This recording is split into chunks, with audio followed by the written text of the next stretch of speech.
था तो क्या हुआ, क्या मरने वाला इंसान नहीं था? यानी हम उसके कुफ्र की वजह से खड़े नहीं हो रहे हैं, वो तो अपने अंजाम को भुगतेगा ही।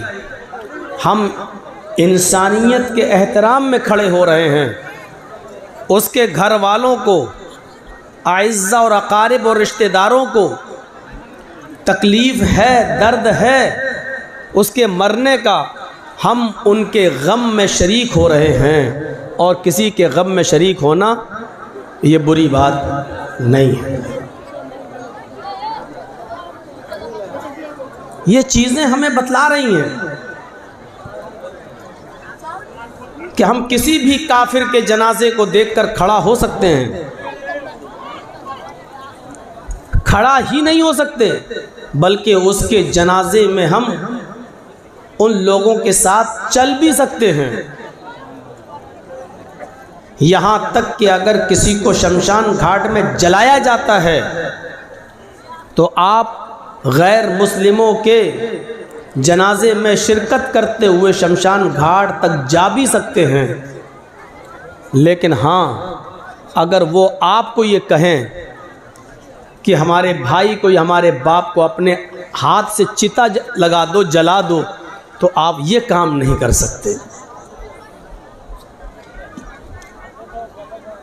क्योंकि जलाने से रोका गया है। लेकिन जहाँ तक वो जा रहे हैं उनके जनाजे में शिरकत कर सकते हैं, ये इंसानियत है। नबी अकरम सल्लल्लाहु अलैहि वसल्लम के पास एक औरत आती है, वाक़या सुना है आपका, और कहती है कि अल्लाह के रसूल, इन्नी क़द असब्तुल हद्द या रसूल अल्लाह, अल्लाह के नबी मैं हामिला हो गई हूँ और हद को पहुँच चुकी हूँ, मुझे संसार कर दीजिए क्योंकि मुझसे ज़िना का सुदूर हुआ है और ज़िना की पैदावार मेरे पेट में है। यानी किसी चरवाहे ने जंगल के मेरे साथ ज़िना किया है और उसका हमल मेरे पेट में रह गया है। इस्लाम का अगर आप मुताला करें तो आपको इस बात का इल्म होगा कि इस्लाम ने इतनी बंदिशें लगा दी हैं कि कोई शख्स किसी दूसरे के बच्चे को अपना बच्चा न कह सके, हसब और नसब खल्त मल्त न हो। आप अगर जायज़ा लेंगे तो अक्ल दंग रह जाती है। किसी मज़हब के अंदर इतनी बाउंडेशन नहीं है, लेकिन इस्लाम इतनी बाउंडेशन लगाता है कि अगर कोई मर्द किसी औरत को तलाक देता है तो तलाक देने के बाद और तीसरी तलाक जो तीसरे महीने में दी जाएगी, उस तलाक के देने के बाद से ही उस औरत की इद्दत शुरू हो जाएगी और 3 महीने वो इद्दत गुजारेगी और तीसरे महीने में दी हुई तीसरी तलाक के बाद अब वो औरत आपके लिए कभी भी किसी भी सूरत में हलाल नहीं हो सकती। पहली तलाक जब आपने दी तो आपको हक था रुजू करने का, दूसरे महीने में दूसरी तलाक दी तब भी आपको हक था उस औरत को रुजू करने का। लेकिन जहां आप तीसरे महीने में तीसरी तलाक देंगे तो तीसरी तलाक जैसे ही आपके मुंह से निकलेगी उसके बाद फिर वो औरत जो आपकी बीवी थी तीसरी तलाक के बाद बिल्कुल लिया मुकम्मल तौर पर कंप्लीटली आपके लिए हराम हो जाएगी और वहीं से उस औरत की इद्दत शुरू हो जाएगी। 3 महीने की वो इद्दत गुजारेगी और 3 महीने की इद्दत गुजारने के बाद फिर वो जहाँ शादी करना चाहे कर सकती है, लेकिन 3 महीने से पहले नहीं। ये बाउंडेशन क्यों लगाई गई है? ताकि पहले शौहर का जिसने तलाक दी है उसका हमल कहीं इसके पेट में रुका हुआ ना हो। ऐसा ना हो कि ये किसी और से शादी कर ले और वो शौहर भी इससे जिस्मानी ताल्लुकात कायम कर ले और जब बच्चा पैदा हो तो तलाक देने वाले आदमी और उसके घर वाले ये कहें कि ये बच्चा तो मेरा था और जिसने उससे निकाह किया है वो ये कहे कि ये बच्चा मेरा था। इस झगड़े को भी ख़त्म कर दिया और 3 महीने की इद्दत औरत को गुजारने का हुक्म इसलिए दिया ताकि हमल का पता चल जाए कि तलाक देने वाले आदमी का कोई हमल तो इसके पेट में नहीं होगा। इतनी बाउंडेशन लगाई। शौहर अगर इंतकाल कर गया, मर गया, तब उसकी बीवी को ऐसी कंडीशन में भी इद्दत गुजारना पड़ेगी और वो इद्दत होगी 4 महीना 10 दिन। मगरिब की अजान से पहले शौहर का इंतकाल होता है तो वो पहला दिन माना जाएगा। मगरिब की अजान के बाद किसी का इंतकाल होता है तो दूसरा दिन जब सुबह शुरू होगा तो वो पहला दिन माना जाएगा।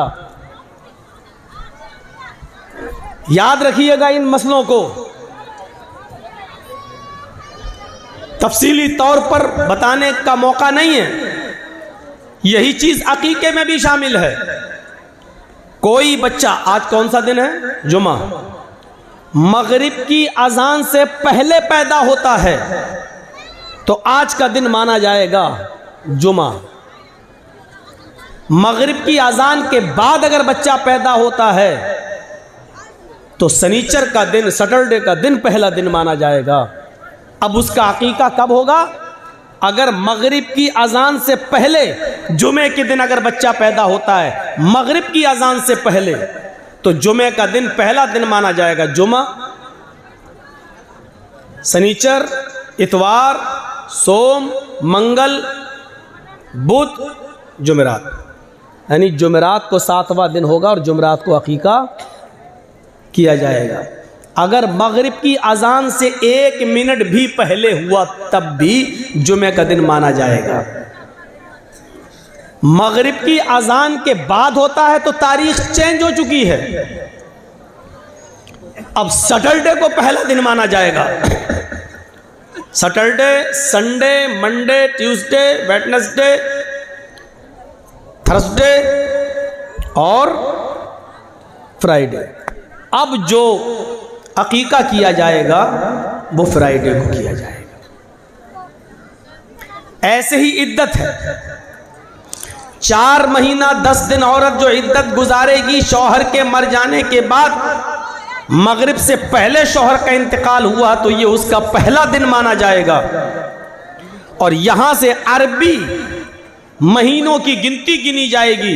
29 का चांद होगा तो 29 का महीना माना जाएगा, 30 का चांद होगा तो 30 का महीना माना जाएगा।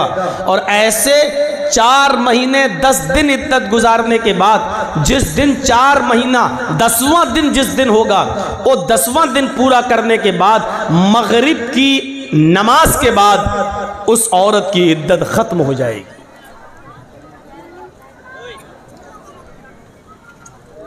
औरत की इद्दत भी इतनी सख्त नहीं है जितनी आज हम लोगों ने बना दी है।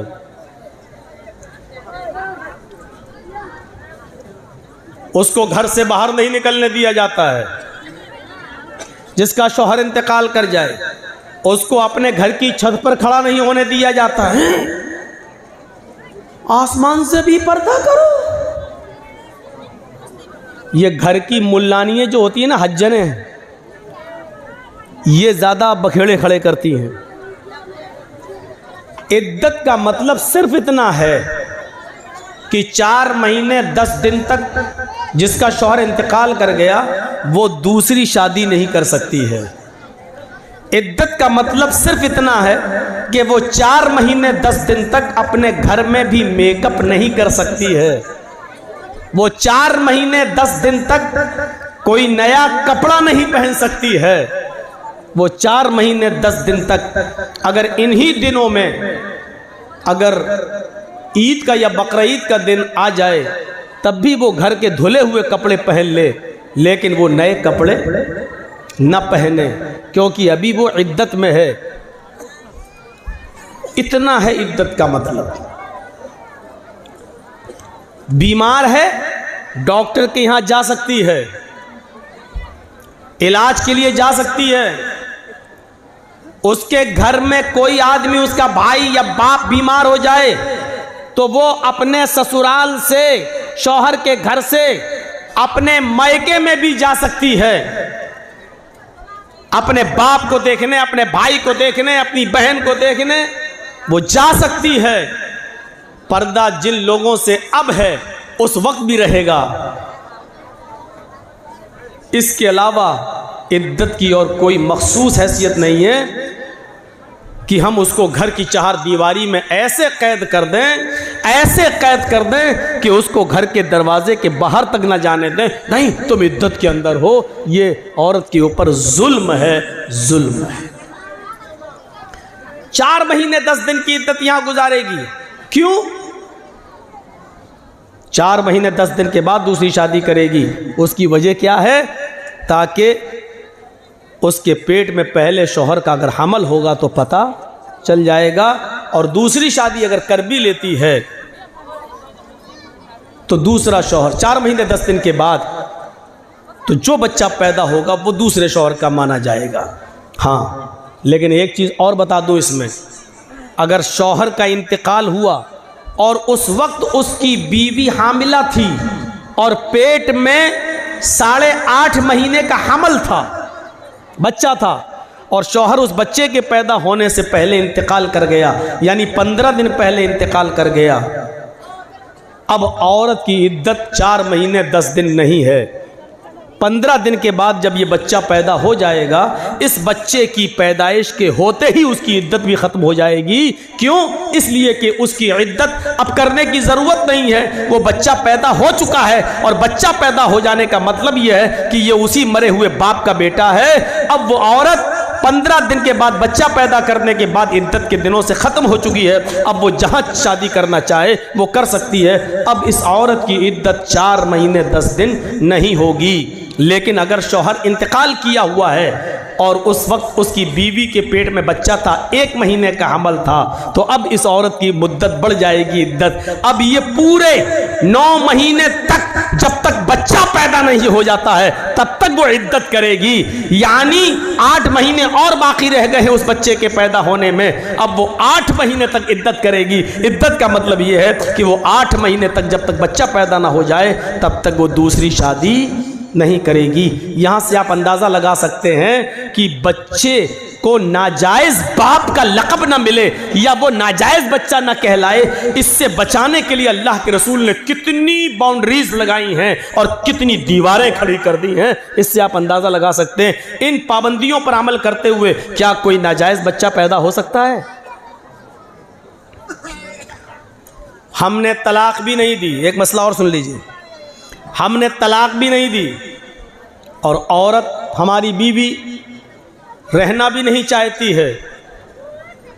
आदमी तलाक नहीं देना चाहता है, बीवी रहना नहीं चाहती है। ऐसी सूरत में औरत को खुला का इख्तियार है, खुला का। वो 5-10 आदमी अपने समाज के बिठाएगी और ये कहेगी कि मैं इसके साथ नहीं रहना चाहती हूं। अगर वो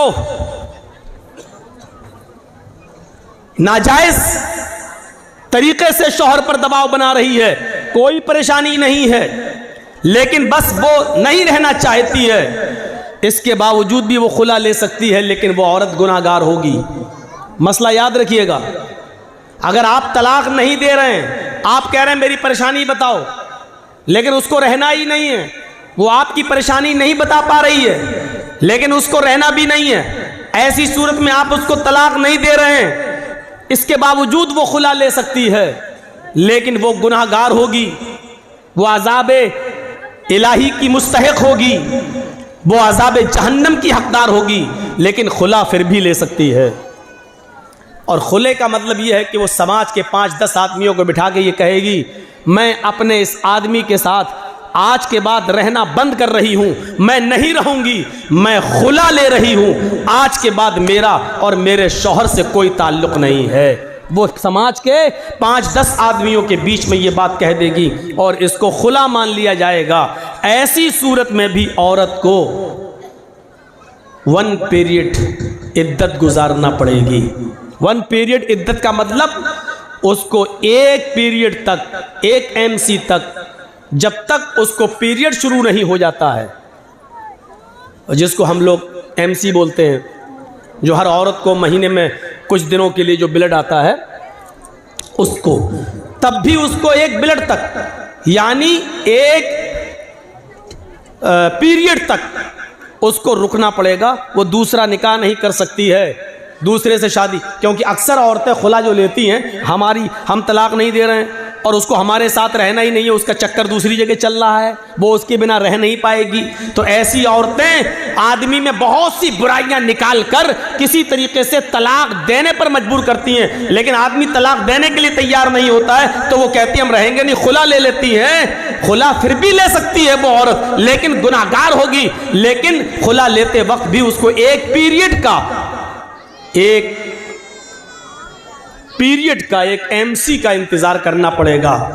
जैसे ही उसको MC होगी, पीरियड शुरू होगा, पीरियड ख़त्म होने के बाद फिर वो शादी कर सकती है। अगर गलत तरीके से खुला लिया है तो अज़ाब इलाही की मुस्तहिक होगी, और जायज़ तरीके से खुला लिया है तो वो सवाब की मुस्तहिक होगी, क्योंकि शौहर शराबी है, नहीं रहना चाहती है, शौहर जुआरी है, नहीं रहना चाहती है, उसने बहुत समझाया, नहीं मानता है, कुछ कमाता नहीं है, बीवी को खर्चा नहीं देता है, बच्चों का ख्याल नहीं रखता है, समझा के परेशान हो गए हैं सब लोग, समाज और सोसाइटी सब परेशान हो गई है। ऐसी सूरत में अगर वो खुला ले रही है और आदमी तलाक नहीं दे रहा है, तो इस औरत का खुला नाजायज़ नहीं माना जाएगा, बल्कि जायज़ माना जाएगा। यहां तक कि अगर किसी का शौहर बेनमाजी है, खूब खिलाता है, खूब पिलाता है, हर चीज का ख्याल रखता है अपनी बीवी का, लेकिन शौहर बेनमाजी है, बीवी कह के थक गई नमाज पढ़ो, लेकिन शौहर नमाज नहीं पढ़ता, ऐसी सूरत में भी उसकी बीवी खुला ले सकती है, क्योंकि बेनमाजी शौहर के साथ नमाज पढ़ने वाली औरत का रहना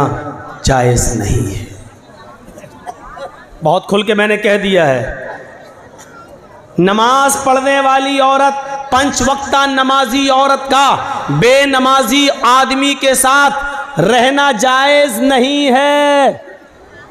उसको चाहिए कि वो समझाए, समझाने पर भी ना माने तो कुछ दिनों के लिए अपने शौहर को छोड़ दे, इस पर भी ना माने तो उससे तलाक का मुतालबा करे, तलाक न दे तब वो 4, 10, 5, 10 आदमियों को बिठाकर खुला ले सकती है। बल्कि अब्दुल्ला इब्ने बास का तो फतवा यह है, शेख सालेह अल उसैमीन का फतवा तो यह है, उसको तलाक की भी ज़रूरत नहीं है, इसलिए कि बेनमाजी मुसलमान है ही नहीं, और किसी मोमिना औरत को किसी काफिर आदमी के साथ रहना जायज़ ही नहीं है, लिहाजा वो निकाह ऑटोमेटिक टूट जाएगा, ख़त्म हो जाएगा, और औरत इद्दत गुजार कर दूसरा निकाह कर सकती है, तलाक की भी ज़रूरत नहीं है। शेख सालेह अल उसैमीन का फतवा तो यहाँ तक है। ये बात एक तमहीदी तौर पर थोड़ी सी लंबी बात हो गई है, लेकिन जहन में आपके बैठ गई होगी। बेनमाजियों को बड़ा बुरा लगता है कि मौलाना साहब ऐसा बोल रहे हैं, आपका हम घर जाएंगे तो हमारी औरतें कल से दबाव न डालने लगे।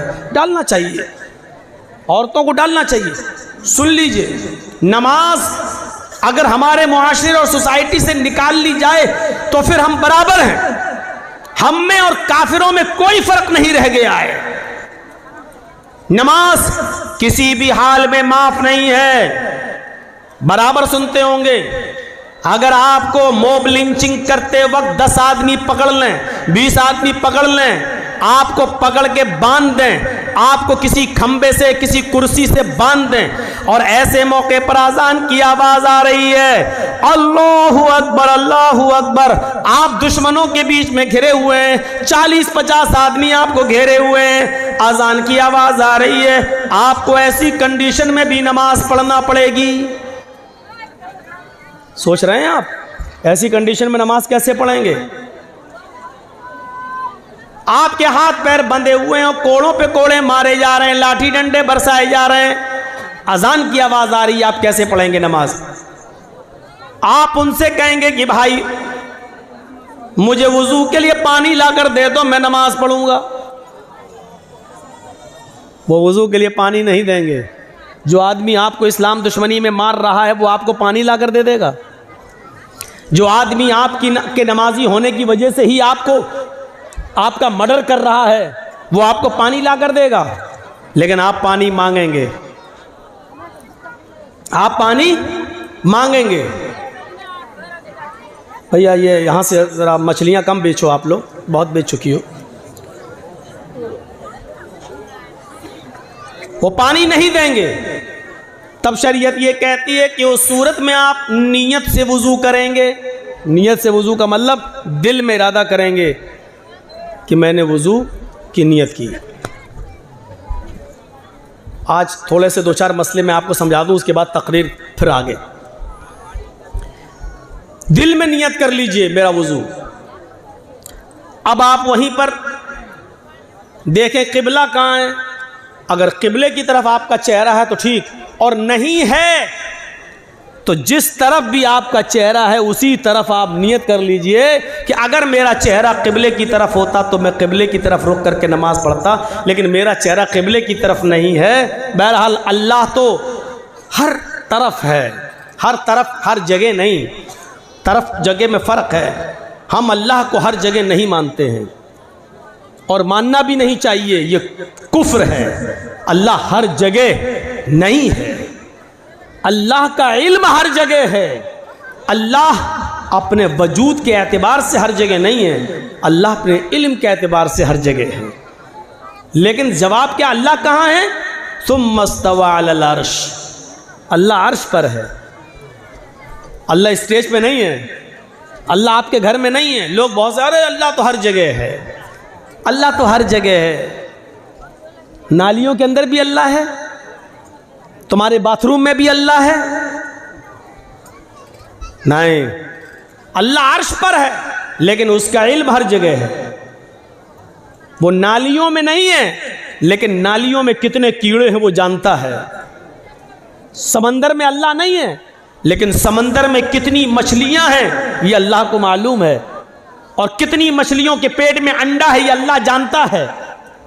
अल्लाह इस दरख्त के ऊपर, पेड़ के ऊपर नहीं है लेकिन इस पेड़ पर कितने पत्ते हैं ये अल्लाह जानता है। अल्लाह माँ के पेट के अंदर नहीं है लेकिन माँ के पेट के अंदर लड़का है या लड़की अल्लाह जानता है। तो अल्लाह का इल्म हर जगह है, अल्लाह हर जगह नहीं है। यह अकीदा याद रखिएगा। हुई थी तो जहां उसका चेहरा है उसी तरफ रुक करके नमाज पढ़ेगा।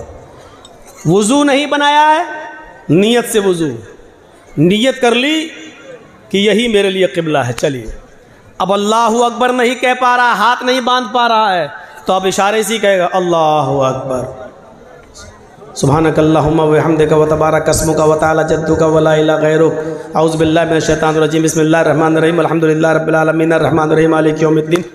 इस वक्त पढ़ेगा, रुकू नहीं कर पाएगा, अल्लाहु अकबर कहेगा, सुभान रब्बिल अज़ीम, सुभान रब्बिल अज़ीम, सुभान रब्बिल अज़ीम, समी अल्लाहु लिमन हमिदा रब्बना व लकल हम्द हम्दन कसीरन तय्यबन मुबारकन फी, अल्लाहु अकबर, सुभान रब्बिल अला। वो नहीं कर पा रहा सजदा लेकिन मुंह चलाकर पढ़ेगा, लेकिन पढ़ना इस हाल में भी है। अब आप अंदाज़ा लगा सकते हैं, 50 आदमी घेरे हैं, मार रहे हैं, लाठी डंडे, और अजान का वक्त है, आपको नमाज इस वक्त भी पढ़ना पड़ेगी। अब आइडिया लगाइए कि हम कितने % मुसलमान हैं। वुजू नहीं बनाने दिया जा रहा है लेकिन दिल से नियत कर लीजिए वुजू की, लेकिन नमाज फिर भी पढ़ना है। मार पे मार पड़ रही है, इस मौके पर भी आपको नमाज पढ़ना है। जब नमाज इस कंडीशन में माफ नहीं है तो मेरे प्यारे साथियों, मौलाना जर्जीस की तक़रीर सुनकर 12 बजे और 1 बजे अपने बिस्तर पर जाकर फजर की नमाज में इसलिए नहीं उठ पाना कि रात में जलसे में हम देर से आए थे, इसलिए फजर में हमारी आंख नहीं खुली। उन लोगों के लिए फजर में सोते रहना कैसे जायज हो जाएगा? मौलवी जर्जीस का जलसा आपके ऊपर फजर की नमाज में सोते रहने की इजाजत आपको कैसे दे सकता है? सोचिए। जिनको होटल खोलना होती है वो फजर की नमाज से पहले होटल खोल लेते हैं, क्योंकि नमाज पढ़ने वाले बहुत से लोग बीड़ी की तरह नशेबाज होते हैं, उनको नमाज पढ़ते ही चाय चाहिए। अगर आपको अपनी जिम्मेदारी का एहसास हो जाए, आपको अपनी जिम्मेदारी का एहसास हो जाए तो यकीन मानिए कि आप सो नहीं सकते। आप अपने वक्त पर उठेंगे, आप अपने वक्त पर जागेंगे, लेकिन उसी में आपको दिल हमें हर वक्त लगाए रहना पड़ेगा। नमाज करना, हर वक्त नमाज में। जरा गौर कीजिए, एक आदमी भूखा था और उसी से किसी ने सवाल कर लिया कि 2 + 2 कितना होता है, 2 कितना होता है? उसने कह दिया 4 रोटी। यहां तो रोटी के बारे में पूछा नहीं गया, वो 4 माइक भी तो कह सकता था, वो 4 आदमी भी तो कह सकता था, वो 4 पेन 4 कॉपी कुछ भी कह सकता था, लेकिन चूंकि वो भूखा था, उसके दिमाग में रोटी और खाना ही उसके दिमाग पे चढ़ा हुआ था। उससे तो सिर्फ ये पूछा गया कि 2 कितना होता है, उसने कह दिया 4 रोटी। क्यों? क्योंकि उसके जहन में खाना चढ़ा हुआ था, उसकी जबान से रोटी निकल गया, 4 रोटी। मेरे भाइयों, ये रोटी का लफ्ज निकलना ये बता रहा है कि आदमी कितना भूखा है। अगर आपके ऊपर नमाज सवार हो जाए, आपके जहनों पर नमाज सवार हो जाए और आप उठे बैठे लेटे सोए जागे खाए पिए, वक्त दुकान जाएं, कारोबार करें, फैक्ट्री जाएं, ऑफिस जाएं, दुकान जाएं, लेकिन नमाज आपके जहन पर चढ़ी रहे तो यकीन जानिए आपको हर वक्त नमाज का ख्याल लगा रहेगा। रात में कई मर्तबा आप उठेंगे तो अपनी घड़ी देखेंगे, मोबाइल में टाइम देखेंगे कि फजर का वक्त हुआ या नहीं हुआ है। आप अगर अपनी जिम्मेदारी संभालेंगे और समझेंगे तो। एक फकीर ने देखा कि हमारे मुल्क का बादशाह हुकूमत भी बड़ी अच्छी चलाता है और इसके बावजूद उसकी एक भी नमाज तर्क नहीं होती है और वो दीनी काम भी बहुत अच्छा करता है। उस बादशाह को फकीर उस बादशाह के पास गया और कहने लगा, बादशाह सलामत, आपकी अदालत में, आपके दरबार में शेर और बकरी एक ही जगह पानी कैसे पी लेती है, जबकि शेर बकरी को देखकर उस पर झपटता है? यानी बकरी रहेगी जहां शेर रहेगा वहां बकरी नहीं रह सकती है। लेकिन हम देखते हैं, बादशाह ने कहा कि हम कुछ समझे नहीं तुम्हारी बात। आए फकीर, मुझे समझाओ क्या बात है। फकीर ने बताया कि बादशाहों को नमाज और रोजे की फुर्सत कहाँ है, वो तो लोगों की शिकायतें और फरियादें सुनते हैं, वो तो बिजी रहते हैं, उनको इतना टाइम कहाँ रहता है कि वो नमाज पढ़ सकें, रोजा रख सकें। लेकिन आप वक्त पर नमाज भी पढ़ लेते हैं, लोगों की शिकायत भी सुनते हैं, हुकूमत भी और हुक्मरानी भी अच्छी तरीके से चलाते हैं और कर लेते हैं। अच्छा, ये देखना चाहते हो मैं ये कैसे कर लेता हूँ? कहा कि सुनो, इस फकीर के हाथ में पानी का एक प्याला पकड़ाओ। तो पानी का प्याला पकड़ा दिया। फकीर ने पानी का प्याला पकड़ लिया।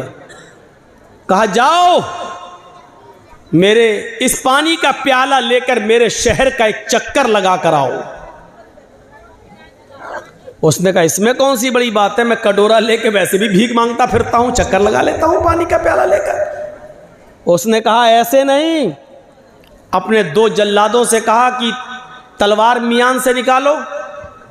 जल्लादों ने मियान से तलवार निकाली, एक को इस फकीर के दाएं खड़ा कर दिया और एक जल्लाद को बाएं खड़ा कर दिया और कहा, अब जाओ इस पानी का प्याला लेकर मेरे पूरी बस्ती का, मेरे पूरे शहर का दौरा करो। और जल्लादों से कह दिया, अगर इस पानी के प्याले में से एक भी पानी की बूंद अगर छटक कर जमीन पर गिर जाए तो इस फकीर का सर काट कर जरा मेरे पास ले आना, फिर मुझे जरूरत नहीं इस फकीर की, इसका सर तन से जुदा कर देना। फकीर की तो हवा टाइट हो गई। फिर पानी का प्याला लिया और चल रहा है, और ऐसे चल रहा है, और एक बूंद भी छलकने नहीं दे रहा है। जब वो पूरा शहर घूम कर आया तो अल्लाह की कसम पसीना पसीना था उसका, अंदर की गंजी तक पसीने में भीग चुकी थी। बादशाह ने कहा, इधर आओ फकीर, इधर आओ बाबा। फकीर ने कहा, जी बताओ तुम्हें मेरे शहर की रौनक कैसे लगी, मेरी बस्ती तुम्हें कैसी नजर आई, मेरा ये शहर तुम्हें कैसा लगा। फकीर ने कहा, तेरा सत्यानाश हो, तेरे इन दोनों जल्लादों की तलवार ने बस्ती देखने की मोहलत ही हमें कहां दी। मेरी नजर तो प्याले पर थी, अगर पानी का एक बूंद भी छटक जाता तो मेरी तो गर्दन उड़ जाती। बादशाह सलामत, आप ये कैसे पूछ रहे हो कि शहर कैसा लगा, मैंने शहर देखा ही कब है। बादशाह ने जवाब दिया, तुम मुझसे पूछते हो कि हुक्मरानी कैसे कर लेते हो और नमाज कैसे पढ़ लेते हो, जिस तरह मेरे दो जल्लादों की तलवार ने तुम्हें शहर की रौनक को देखने से गाफिल कर दिया, ऐसी कुरान करीम के अंदर आयात जहन्नम को पढ़ पढ़ कर और सुन सुनकर मैं भी दुनिया व माफिया से गाफिल हो गया। मुझे अल्लाह की लौ लगी रहती है, मुझे अपनी रियाया और आवाम की हिफाजत की फिक्र होती है, वो भी कुरान की रोशनी में। और जैसी अजान का वक्त होता है मैं नमाज के लिए चला जाता हूं। अल्लाह के अजाब की वजह से मुझे इस बात का एहसास ही कहा रहा कि मैं हुक्मरां हूं, मैं हाकिम हूं, मैं बादशाह हूं। सुनो, जब अल्लाह का डर पैदा हो जाए तो फिर आदमी सब कुछ कर लेता है। जैसे जल्लादों के डर ने तुम्हें शहर नहीं देखने दिया है, तुम्हारी हालत भी कपकपाने लगी है, थर्राने लगी है, ऐसे अल्लाह के अजाब के डर से मैं भी कपकपाता हूं, मैं भी थर्राता हूं। इसलिए मैं अल्लाह की मखलूक के दरमियान बेइंसाफी नहीं होने देता हूं और वक्त पर नमाज की पाबंदी करता हूं, अल्लाह के हुकूक भी अदा करता हूं और रियाया के हुकूक भी अदा करता हूं। जब हमें एहसास हो जाए कि एक दिन हमें कब्र में जाना है तो कोई आदमी, मेरे भाइयों, नमाज छोड़ सकता है? अगर ये सब जानते हैं कि कब्र में जाना है, लेकिन एहसास हो जाए कि कब्र की तारीकी क्या है, कब्र के अंदर खुदा हुआ गड्ढा, उसमें रखी हुई लाश, उसके ऊपर रखे हुए लकड़ी के तख्ते और फिर ऊपर से मिट्टी। मेरे भाइयों, इतनी तारीक रात, सूरज की रोशनी का अंधेरा, लकड़ी के तख्तों का अंधेरा, कब्र की मिट्टी का अंधेरा, इस अंधेरे में हमें और आपको सबको जाना है।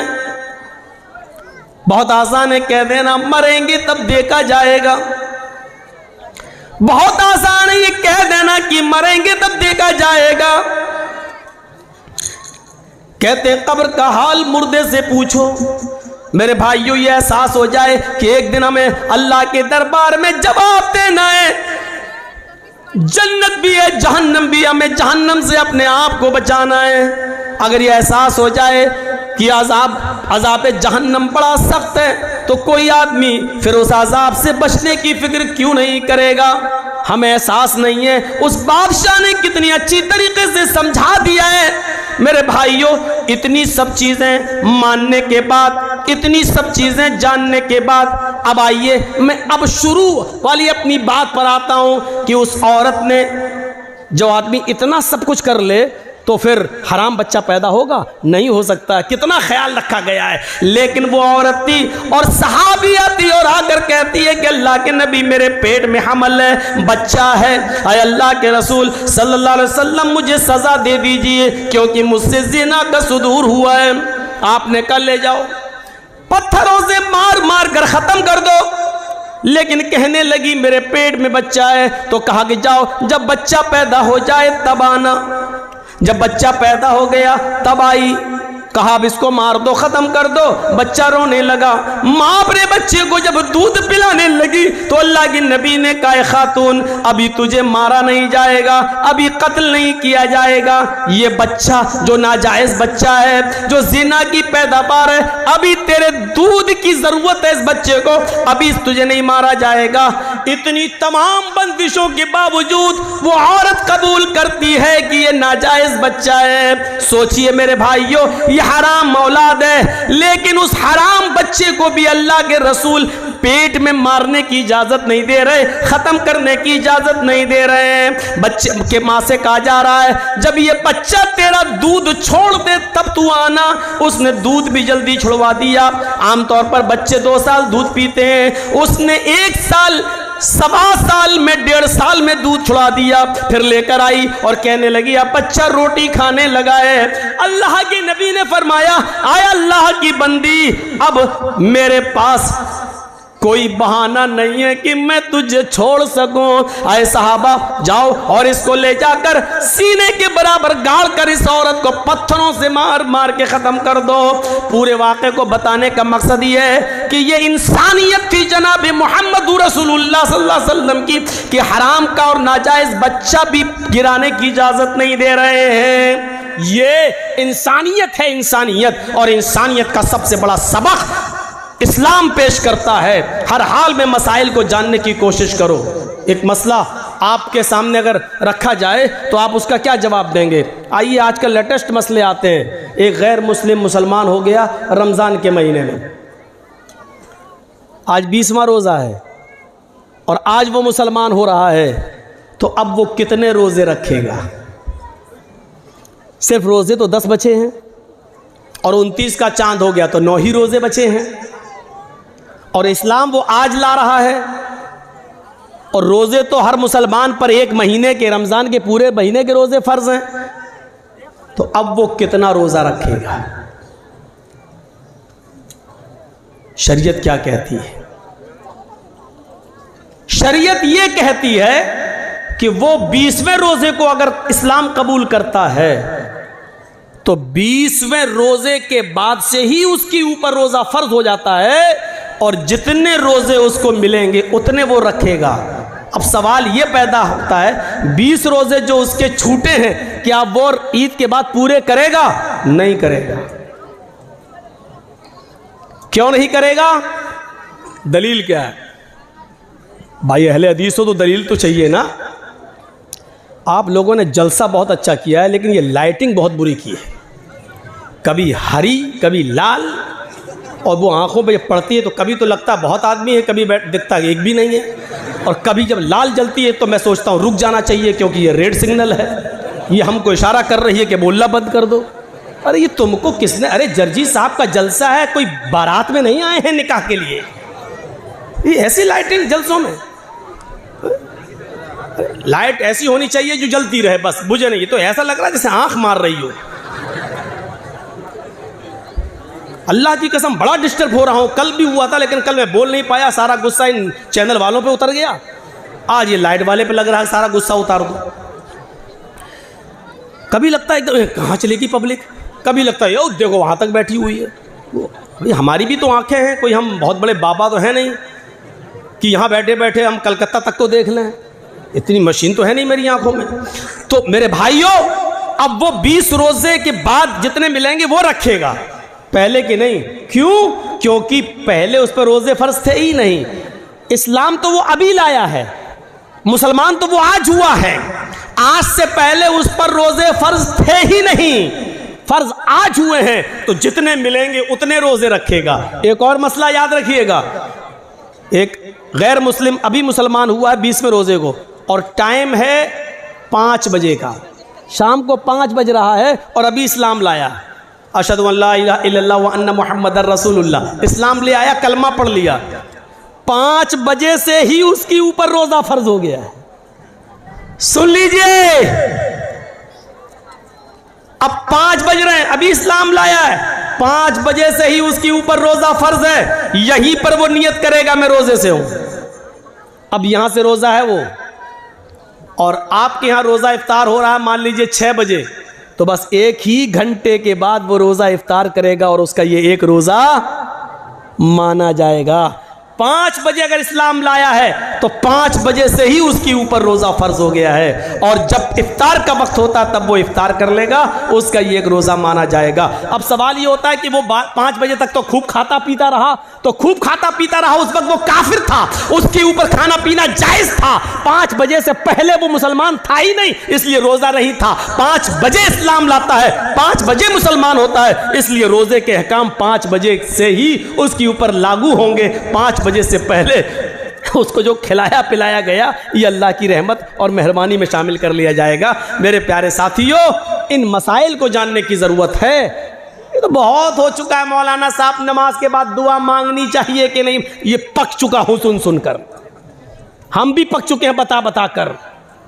चले जाइए मौजमपुर के साइड में, अभी तक नहीं माना जा रहा है। धड़ल्ले से मस्जिद में नमाज पढ़ी जा रही है। 20 साल पहले मैंने कहा था जिस मस्जिद के अंदर कब्र होगी उस मस्जिद के अंदर नमाज नहीं होगी, नहीं माना जाता है। दलील क्या दी जाती है? मदीने में अल्लाह के रसूल की भी तो कब्र है, उसको भी तो दीवारों से घेर दिया गया है। अल्लाह के रसूल की कब्र को आम लोगों की कब्र के बराबर खड़ा नहीं किया जा सकता है, क्योंकि नबियों के बारे में नबी का फरमान यह है कि पैगंबरों की और नबियों के जिस्मों को कब्र की मिट्टी नहीं खाती, लेकिन हमारे और आपके जिस्मों के बारे में नहीं है कि कब्र की मिट्टी नहीं खाती। नबियों के बारे में अल्लाह के रसूल का यह फरमान है कि नबियों को वहीं दफन किया जाता है जहां उनका इंतकाल होता है, जहां उनकी रूह निकलती है वहीं पर उनको दफन किया जाता है। नबियों के लिए मसाइल अलग हैं और अवाम के लिए मसाइल अलग हैं, लिहाजा नबी की कब्र को हम आज की कब्र पर महमूल नहीं कर सकते हैं। अल्लाह के रसूल का ही ये फरमान है कि नबियों को वहीं दफन किया जाता है जहां उनकी रूह निकले, यानी मुझे भी वहीं दफन करना जहां मेरा इंतकाल हो। नबी अकरम ने यह फरमा कर साफ कर दिया कि मेरी कब्र वहीं होगी जहां मेरा इंतकाल होगा। नबियों की कब्र को खोद कर नहीं निकाला जा सकता है, लेकिन किसी इंसान को गाड़ दिया जाए, किसी इंसान को दफन कर दिया जाए और पता चले कि यहाँ तो मस्जिद थी, मस्जिद में एक आदमी को दफन कर दिया गया, अगर 10 साल बाद 20 साल बाद भी पता चले तो फिर उस कब्र को खोदा जाएगा।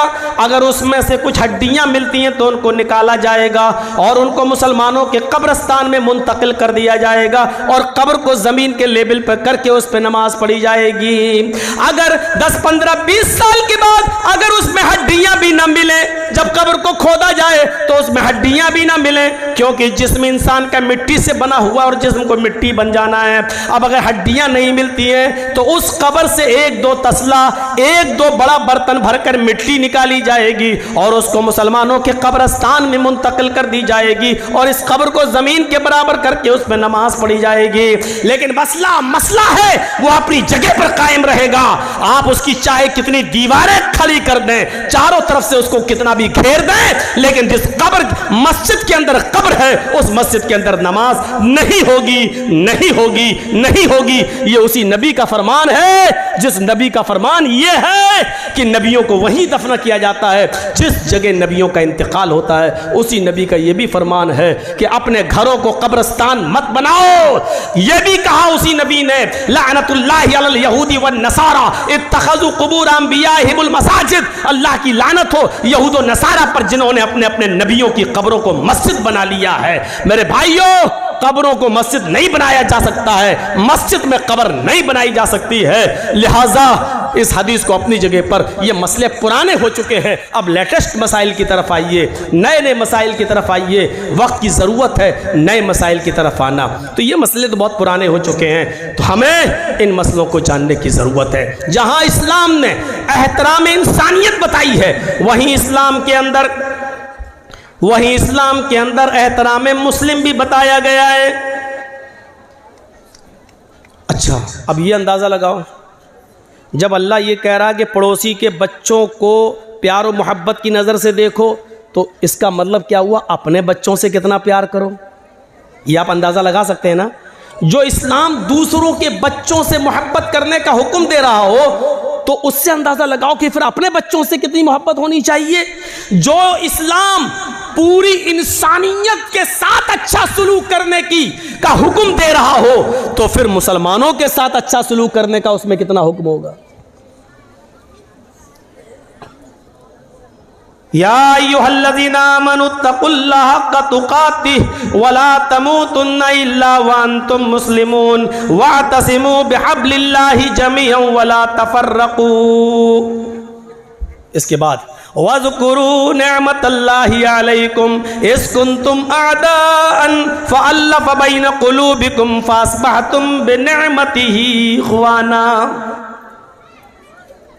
याद करो, आए मुसलमानों, याद करो उस दिन को, उस दौर को याद करो। वज़कुरू निअमतल्लाहि अलैकुम इज़ कुंतुम अअदाअन, कि तुम आपस में एक दूसरे के दुश्मन थे। फ़अल्लफ़ बैन क़ुलूबिकुम, अल्लाह ने तुम्हारे दिलों में उल्फत डाल दी।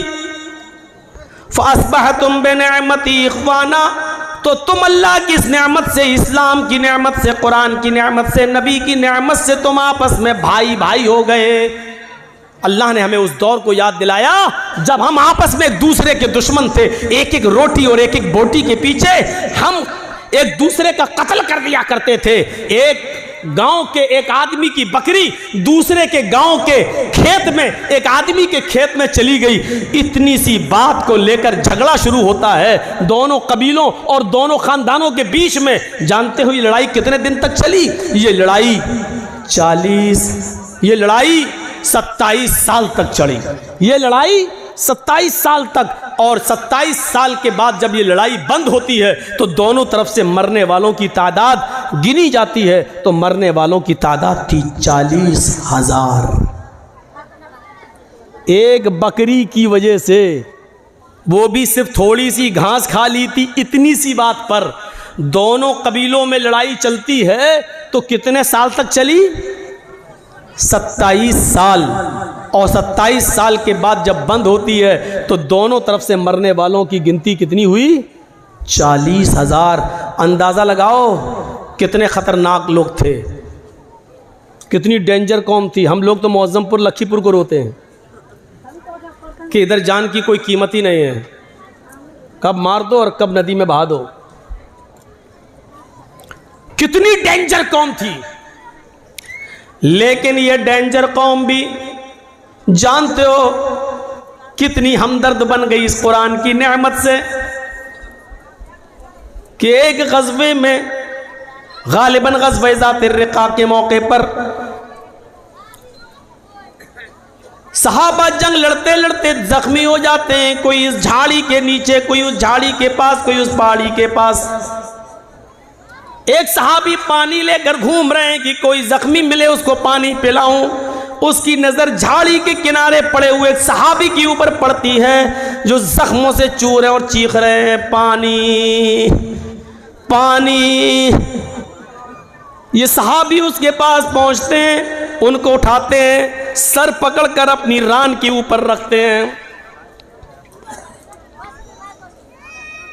उनको पानी का गिलास उनके मुंह में रखते हैं, देते हैं कि पानी पियो। जैसी पानी का गिलास उनके होठों तक जाता है, अभी वो पीते नहीं कि दूसरी झाड़ी से आवाज आती है, पानी, काश मुझे भी पानी मिल जाए, या थोड़ा सा पानी तुम मेरे लिए भी छोड़ देना। ये खुद प्यासा था, इसने पानी नहीं पिया, छोड़ दिया और कहा मेरा भाई मुझसे भी ज्यादा प्यासा है, मुझसे भी ज्यादा पानी का मुतलाशी है, लिहाजा जाओ पहले तुम उसको पानी पिला दो। यह आदमी उसके पास जाता है, उसके होठों से पानी का प्याला लगाता है कि तीसरे की आवाज आती है, थोड़ा बच जाए तो मेरे लिए भी छोड़ देना, मेरा भी हलक सूखा जा रहा है। दूसरे आदमी ने तीसरे की तरफ रेफर कर दिया, नहीं नहीं मैं रह सकता हूँ, मेरा भाई मुझसे भी ज्यादा प्यासा लग रहा है, जाओ तुम पहले उसको पानी पिलाओ। ये पानी पिलाने वाला तीसरे के पास जाता है, उसको उठाता है, पानी का प्याला जमीन पर रखकर उसको सहारा देकर उठाकर अपने सीने पे लगाता है, फिर पानी का प्याला उठाकर उसके हलक में डालने की कोशिश करता है, उसके होंठ पे लगाता है, होंठ हिल नहीं रहे हैं। पानी का प्याला रखकर उसके दिल की धड़कनों को देखता है तो धड़कनें बंद है। सांस नाक में उंगली रखकर देखता है तो सांस बंद है। यानी तीसरा सहाबी रूह कब्ज़ से उनसुरी को परवास कर चुकी है, उसका इंतकाल हो चुका है। इसने तीसरे को जमीन पर लिटाकर दूसरे के पास लौट कर आया। चलो ये तीन ही थे, अब दूसरे को ही पिला दे। जब दूसरे के पास जाता है तो क्या देखता है, वो भी मुस्कुराते हुए चेहरे के साथ लेटा हुआ है और उसकी भी सांसें बंद हो चुकी हैं। वो जल्दी से भागा कि पहले के पास चलूं। क्या देखता है कि पहला भी जहां जाफरी के सुपुर्द कर चुका है, पहला भी अल्लाह को प्यारा हो चुका है। इस सहाबी की भी जान जा चुकी है। जो कौम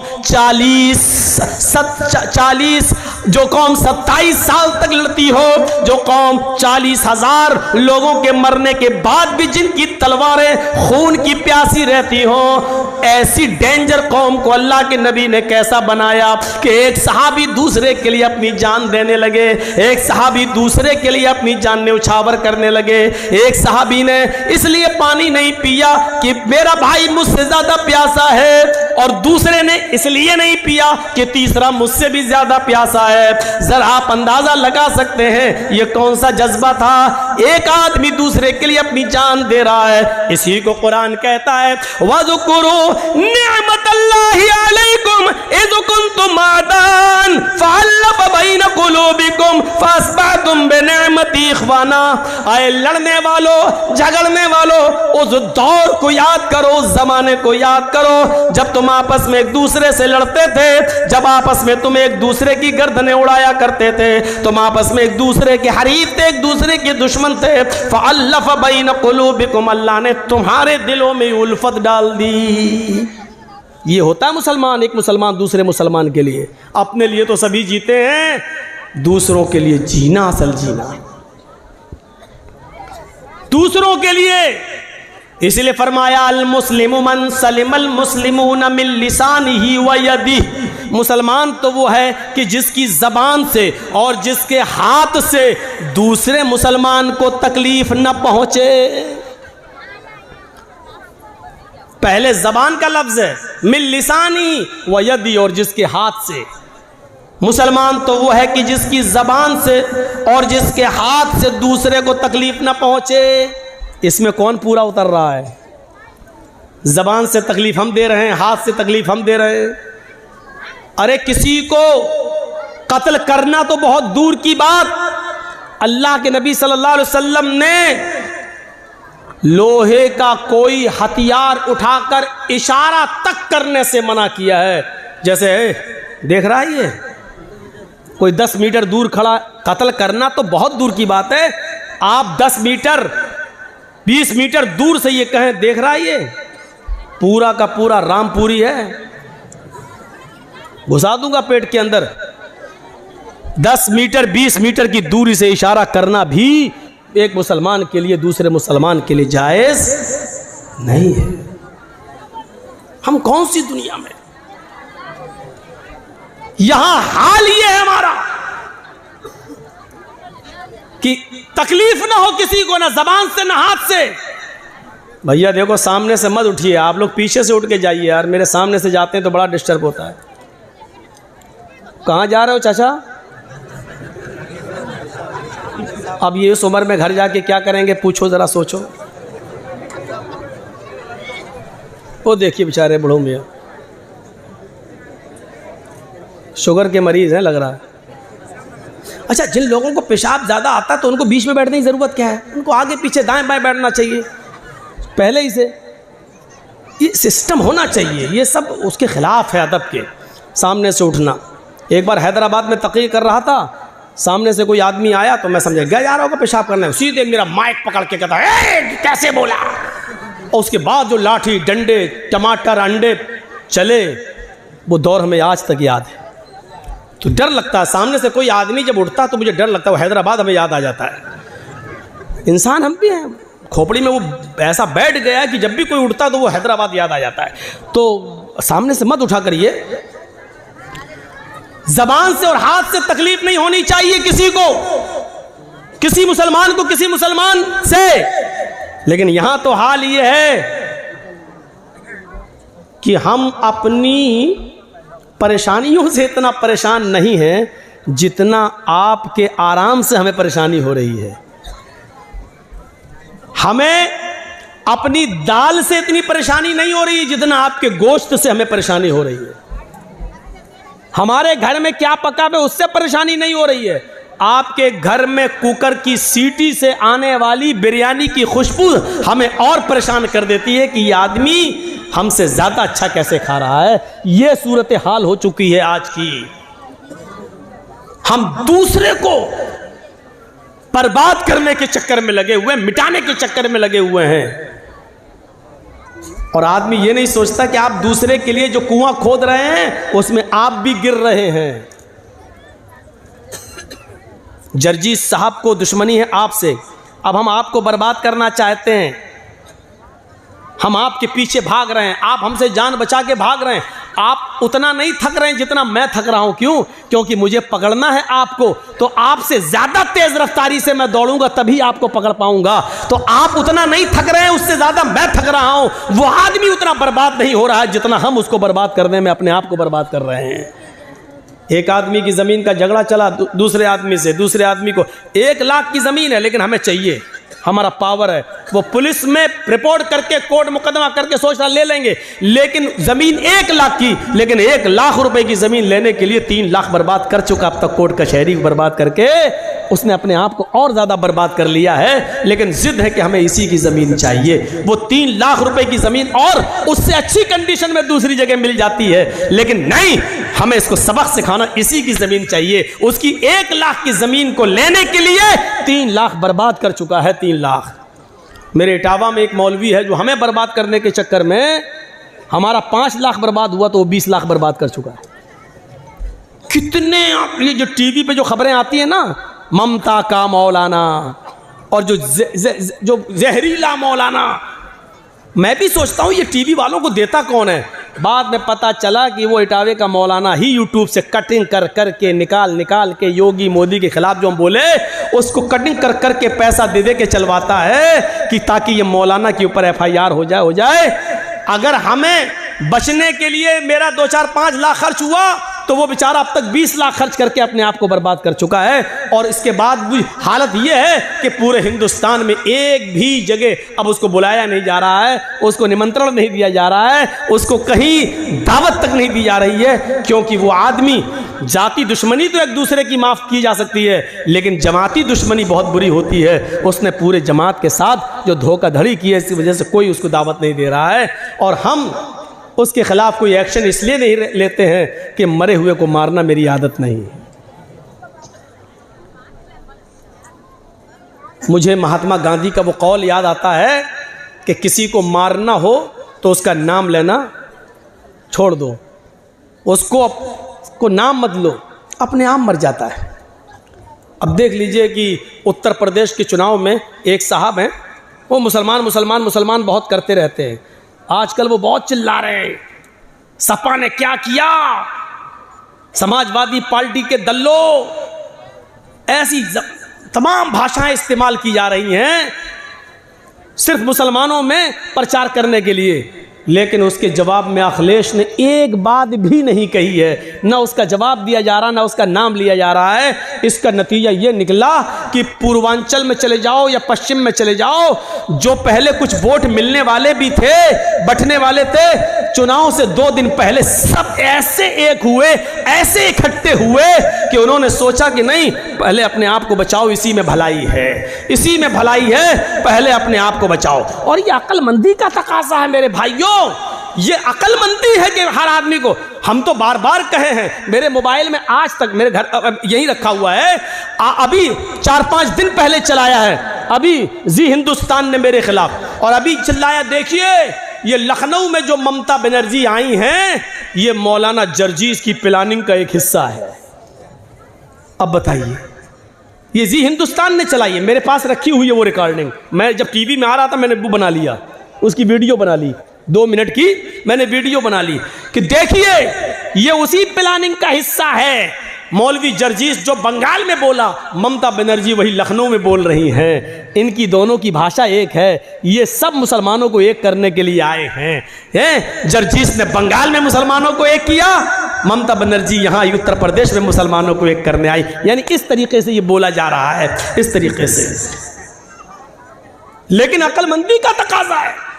मैंने शायद कहीं मिसाल दी थी मेरे भाइयों की, जंगल में शेर और भेड़िया और लोमड़ी, इन तीनों ने शिकार के लिए तीनों निकले।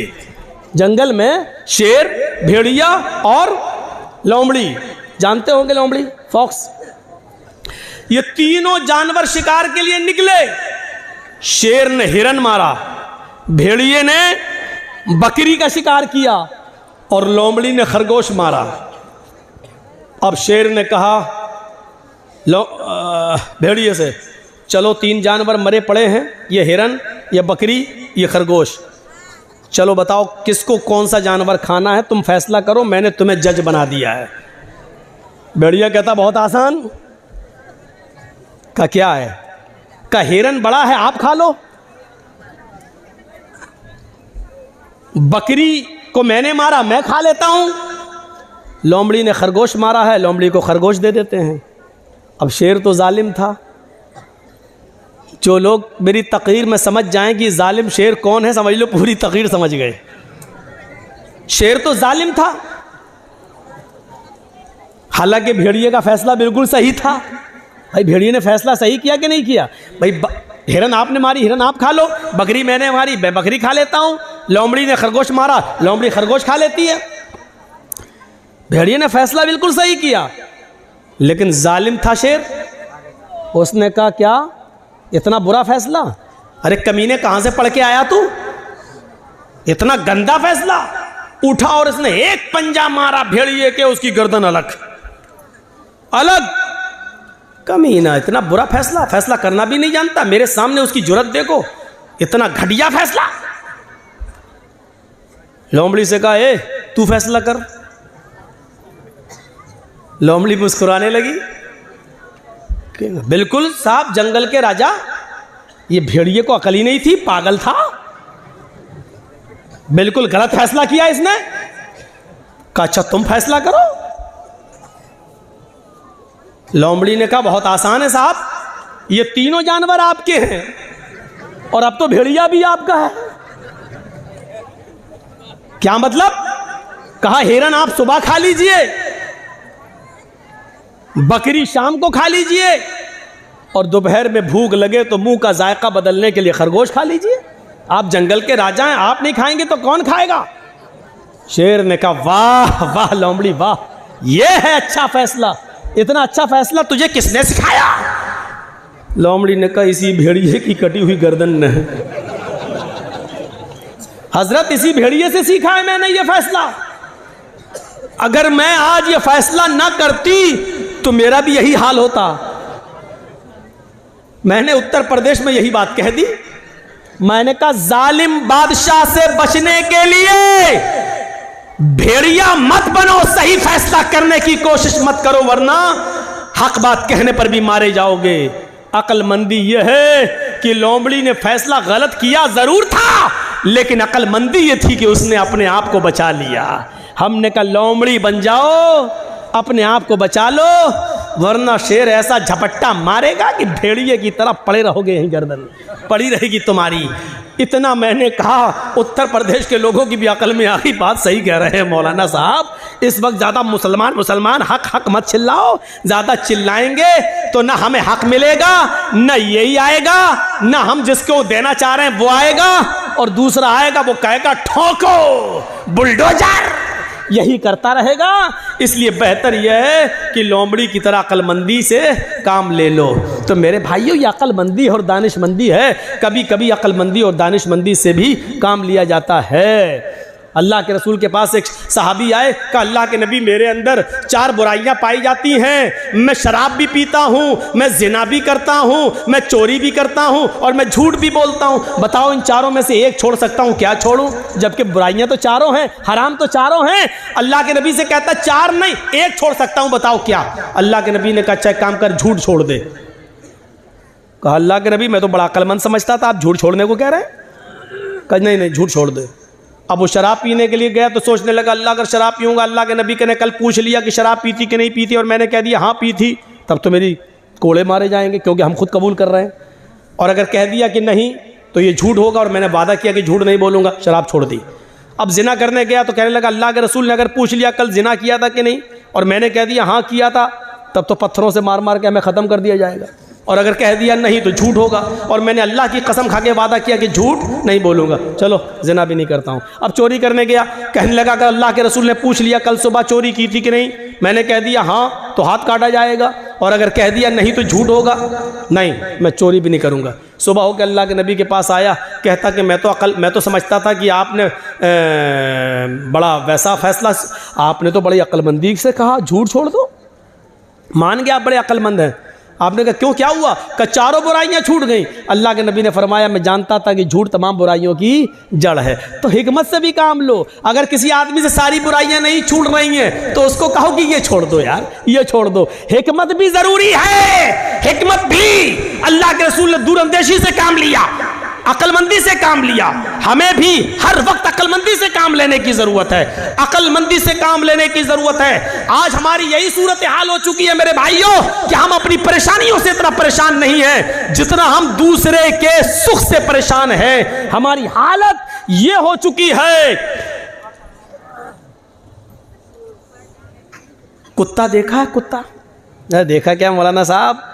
हमारा तो उठना बैठना ही उन्हीं में है। कुत्ते ने देखा एक छुरी पड़ी हुई है और उस छुरी पे खून लगा हुआ है बकरी का ताज़ा ताज़ा, और छुरी ऐसे ज़मीन पर खड़ी है। अब कुत्ते को तो चाटने की आदत होती है, उसने कहा इस पे बकरी का खून लगा है, खून को चाटने के लिए उसने अपनी ज़बान चलाई। जैसे ही चलाई छुरी पर उसकी ज़बान कट गई। बकरी का खून तो चाट गया लेकिन उसकी जबान कट के उसका खून उस पर लग गया। अब कुत्ता क्या समझ रहा है ना, अभी खून बाकी है। उसने फिर दोबारा जबान से चाटा, फिर दूसरी जगह से कट गई। उसने कहा अरे अभी भी बाकी है, फिर चाटा, फिर कट गई। वो उस वक्त तक चाटता रहा कि उसकी जबान कट के गिर गई और फिर वो खुद हलाक हो गया, मर गया। यही हालत हमारी है। मिसाल सख्त ज़रूर है लेकिन सच्ची मिसाल है। हम दूसरे को बर्बाद करने के लिए यही अपने आप को बर्बाद कर लेते हैं। जैसे कुत्ता बकरी के खून को चाटने के लिए अपना ही खून चाटते चाटते अपनी जबान काट बैठा, यही हाल हमारा है। आज जुमे के खुतबे में मैंने सुनाया था ना कि वो 2 सहाबी थे, जिन लोगों ने ना सुना हो सुनो, जिनके कपड़े की दुकानें पास पास थीं। एक आदमी, एक सहाबी का कपड़ा बिक गया, दूसरा कस्टमर आया, दूसरा भी बिक गया, तीसरा कस्टमर आया, उसी दुकान पर तीसरा भी कपड़े के थान ले गया, चौथा आया, उसने चौथा भी उसी को दे दिया, उसी दुकान ने। 5वां कस्टमर आया उसी दुकान पर कपड़ा खरीदने, दुकानदार कहने लगा नहीं अब वो कपड़ा मेरे पास नहीं है, मेरे भाई के पास चले जाओ, इससे भी अच्छा कपड़ा तुम्हें वहाँ मिल जाएगा, ये पड़ोस में दुकान है। उसने ये सोचकर उसको भेज दिया कि मेरे तो 4 कपड़े के थान बिक गए, मेरे घर में मेरी बीवी बच्चों का गुजर बसर चल जाएगा, मेरे भाई की तो बोनी तक नहीं हुई है उस पड़ोसी की, उसके भी बीवी है, उसके भी बच्चे हैं, उसको भी शाम को कमा कर ले जाना है और अपने बीवी बच्चों का पेट पालना है। उसने ये सोचकर अब हमारे पास कपड़ा नहीं है कह दिया ताकि मेरे भाई की भी कुछ बोनी हो जाए, उसको भी इतना कपड़ा उसका भी बिक जाए कि उसके घर में चूल्हा जल जाए। मेरे भाइयों, उसने मना कर दिया कि मेरे पास कपड़ा खत्म हो गया, जाओ मेरे भाई की दुकान के पास चले जाओ। मेरे भाइयों, ईमानदारी के साथ बताना, कंपटीशन के दौर में हमारी इधर चाय की दुकान, बगल में इधर चाय की दुकान, हम दूसरे की दुकान पर आने वाले कस्टमर को भी अपनी आवाज देकर बुला लेते हैं। हम ये ई रिक्शा रिक्शा चला रहे हैं, उधर दूसरा हमारा भाई भी चला रहा है, उसके पास आने वाली सवारी को भी हम खींच लेते हैं। कितना? 20 रुपया? नहीं, आओ हम 15 लेंगे, आओ बैठ जाओ। हम उसके भी मुंह से रोटी का लुकमा छीन रहे हैं। हमारे घरों में बरकत हो तो कहां से हो? हमारे बच्चों को बीमारियां न लगे तो कैसे न लगे? हमारे माँ बाप को बीमारियां, कैंसर जैसी बीमारियों में मुलव्वस न हो तो क्यों न हो? क्योंकि हमने रोजी रोटी के सारे नाजायज तरीके इस्तेमाल कर रखे हैं। हम तो अपने भाई की खुशी देखना ही नहीं चाहते हैं। हम अपने दुकान के होते हुए दूसरे की दुकान पे कस्टमर आता हुआ देखना ही गवारा नहीं कर सकते हैं। मेरे भाइयों, इस्लाम की तालीम ये तो नहीं थी, इस्लाम की तालीम ये तो नहीं थी। इमाम अहमद इब्न हंबल रहमतुल्लाह अलैह के पास एक बूढ़ी औरत आती है और सुनो, आए बीड़ियों का धंधा करने वालों सुनो, आए तंबाकुओं के धंधे करने वाले सुनो, आए सूद और ब्याज के खाने वालों सुनो, आए लंबे चौड़े बैंक बैलेंस बनाने वालों सुनो, आए बैंकों की नौकरियां करने वालों सुनो। इमाम अहमद इब्न हंबल रहमतुल्लाह अलैह के पास एक बूढ़ी औरत आती है और कहती है, इमाम मोहतरम, कहा जी एक मसला पूछने आई हूँ, मेरी माँ बहनें सुने। उस ज़माने की औरतें, और वो भी बूढ़ी औरतों में कितना तकवा हुआ करता था। कहा इमाम साहब, मैं चरखा चलाती हूँ। चरखा तो जानते हैं ना? मैं चरखा चलाती हूँ। दूसरे लोग अपना सूत दे जाते हैं धागा, मैं उसको बना के फिराती हूँ और उनसे मजदूरी लेती हूँ। कभी दिन में और कभी ओवर टाइम करती हूँ तो रात में भी चलाती हूँ। मैं चिराग जलाकर मैं चरखा चलाती हूँ। जब मेरे पास तेल होता है तो मैं चिराग अपना जलाती हूँ और सूत फिराती हूँ। इमाम साहब, उसकी मजदूरी मैं लेती हूँ। कहा इसमें बुराई क्या है? कहा मैं ये नहीं पूछने आई हूँ कि बुराई क्या है, मैं ये पूछने आई हूँ कि कभी कभी मेरे पास चिराग जलाने के लिए तेल नहीं होता है। अच्छा, तो मैं सोने के लिए बिस्तर पर जाना चाहती हूँ, लेकिन देखती हूँ कि पड़ोसी के घर में चिराग जल रहा है और उसके घर के चिराग की रोशनी मेरे आंगन में आ रही है। मैं अपना चरखा लेकर उस आंगन में बैठ जाऊं और उस पड़ोसी के घर से जो चिराग जल रहा है, मैं मांगने नहीं गई उसकी रोशनी, लेकिन उसकी रोशनी ऑटोमेटिक मेरे घर में आ रही है।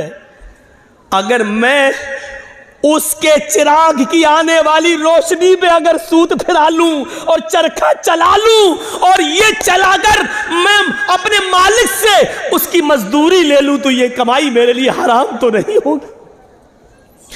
मेरे लिए ये मजदूरी हराम तो नहीं होगी? मैंने चोरी नहीं की है, मैंने उससे चिराग में का तेल नहीं मांगा है।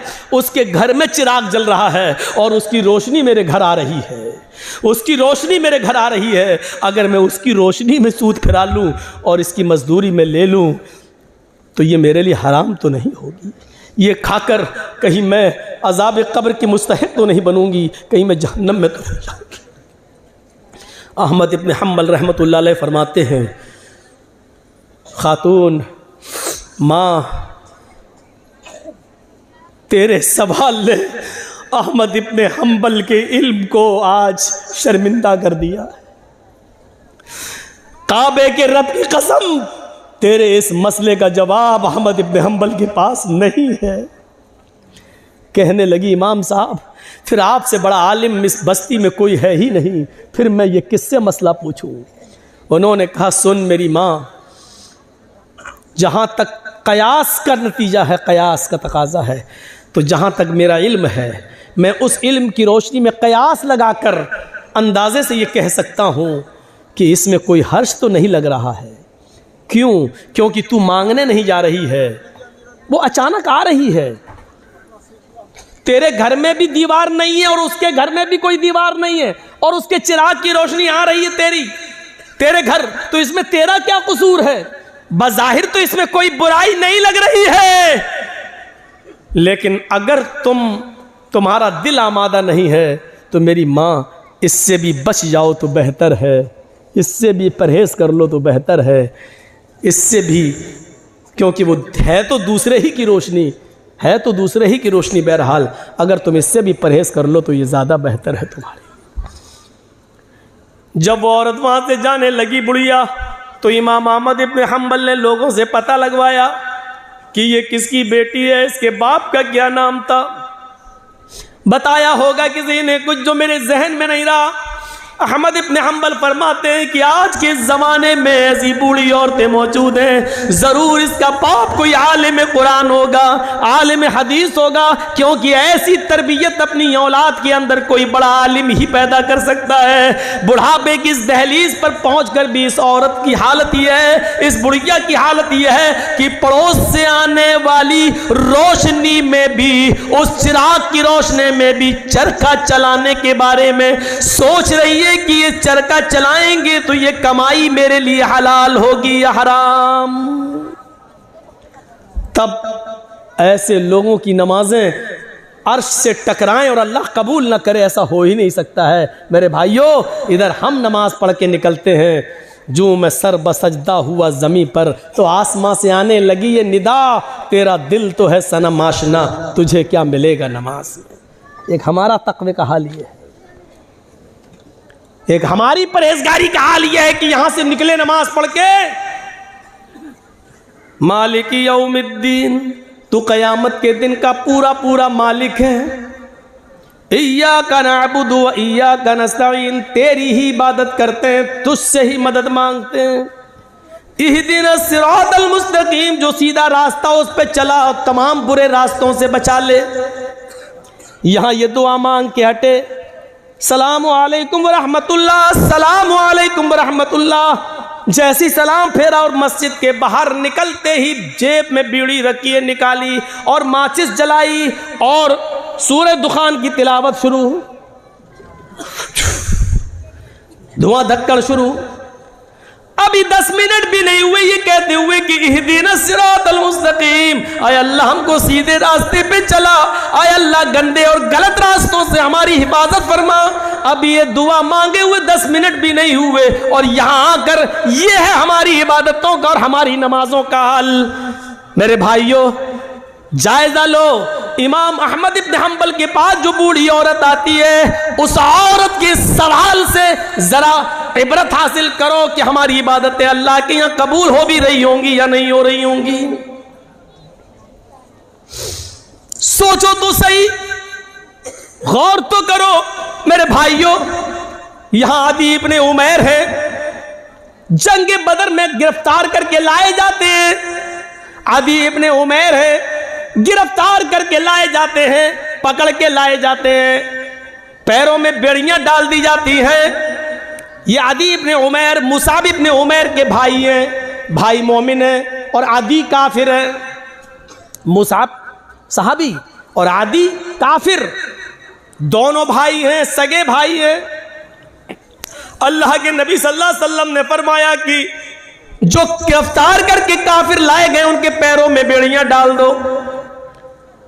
आदि के पैरों में जब बेड़ियां डाली जाने लगी तो मुसाब इब्ने उमैर वहीं खड़े हो गए और जो उनके पैरों में बेड़ियां डाल रहा था सहाबी, आदि इब्ने उमैर के पैरों में वहीं खड़े होकर मुसाब इब्ने उमैर कहने लगे, आए सहाबी अपने दोस्त से, आए दोस्त इसके पैरों में बेड़ियां जरा टाइट डालो, यहां से कस दो, मैं इसको अच्छी तरीके से जानता हूं, ये लॉक तोड़ने में, जंजीर तोड़ने में बड़ा माहिर है, यहां से टाइट कर दो वरना ये तोड़ के भाग जाएगा।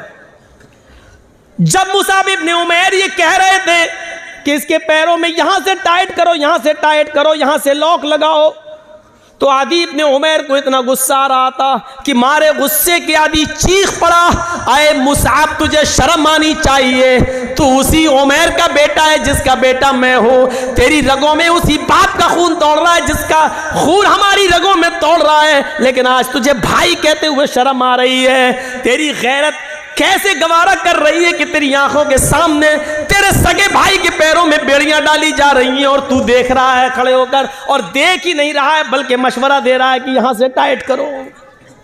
थूकता हूं तुझ पर, भाई कहते हुए शर्म आती है तुझे। इधर मुसाब इब्ने उमैर कहते हैं, चुप, खामोश, तू भाई है मेरा? नहीं, तू मेरा भाई नहीं है। आदि कहता है क्या उमैर तेरा बाप नहीं है? क्या मेरी मां तेरी मां नहीं है? क्या उमैर का खून तेरी रगों में नहीं दौड़ रहा है? क्या मेरी मां का दूध तेरी रगों में खून बनकर नहीं दौड़ रहा है? जवाब दिया, उमैर मेरा बाप है, ये सच है। तेरी मां मेरी मां है, ये सच है। तूने और मैंने एक ही मां का दूध पिया है, ये भी सच है।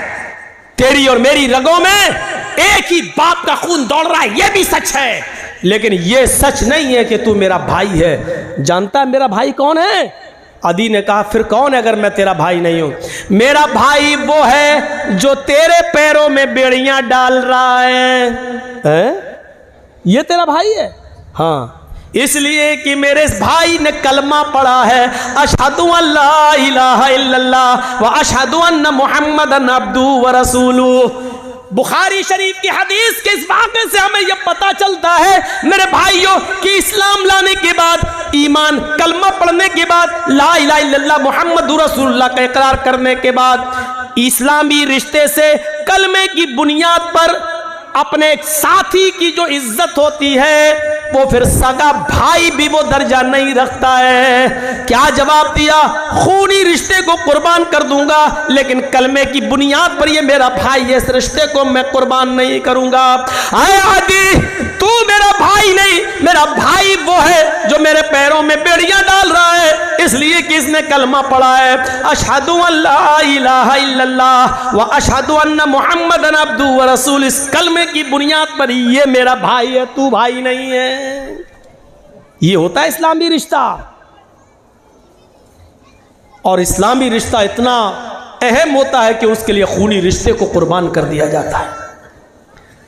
अरे कम से कम उतना ही करो जो अपने लिए पसंद करो, वो अपने भाई के लिए पसंद, अपने मुसलमान भाई के लिए पसंद कर लो, यही काफी। इतना ही करो आज के जमाने में। सईद इब्ने जुबैर को हज्जाज इब्ने यूसुफ की पुलिस ढूंढ रही थी। सईद इब्ने जुबैर को हज्जाज इब्ने यूसुफ की पुलिस ढूंढ रही थी। हुक्म था उसको पकड़कर जिंदा मेरे पास लाओ, उसको कत्ल किया जाएगा। सईद इब्ने जुबैर बड़े नेक आदमी थे, लेकिन हज्जाज इब्ने यूसुफ ने बड़े नेक लोगों को ही कत्ल किया है। एक एक करके न जाने कितने सहाबा को उसने कत्ल किया है। हज्जाज इब्ने यूसुफ ने सईद इब्ने जुबैर को पुलिस ढूंढ रही थी, पुलिस तलाश कर रही थी, लेकिन सईद इब्ने जुबैर किसी के हाथ नहीं लग रहे थे। रात को वो बहुत सी दूरी तय करके हज्जाज इब्ने यूसुफ की सल्तनत से निकलना चाह रहे थे, उसके मुल्क से बाहर भागने की कोशिश कर रहे थे ताकि मेरी जान बच जाए। लेकिन रात का वक्त था, अंधेरे में फायदा उठाकर वो जाया करते थे, और जब सुबह होती थी तो कहीं पनाह ले लिया करते थे ताकि हज्जाज इब्ने यूसुफ की पुलिस हमको न पकड़ ले। एक दिन रात को इशा की नमाज के बाद किसी मुसलमान के घर वो खाना खाने के लिए रुके थे, और मुसलमानों ही में से किसी ने जासूसी कर दी। हज्जाज इब्ने यूसुफ की पुलिस को बता दिया कि सईद इब्ने जुबैर फला आदमी के घर रुके हुए हैं, और रात का हिस्सा गुजरने के बाद वो इस घर से निकलेंगे और वो फिर भागेंगे। हज्जाज इब्ने यूसुफ की पुलिस आती है और इशा की नमाज के बाद उस घर पे छापा मारती है। सईद इब्ने जुबैर पकड़ लिए जाते हैं। अब बताता हूं, जासूसी किसने की? अपनों ने।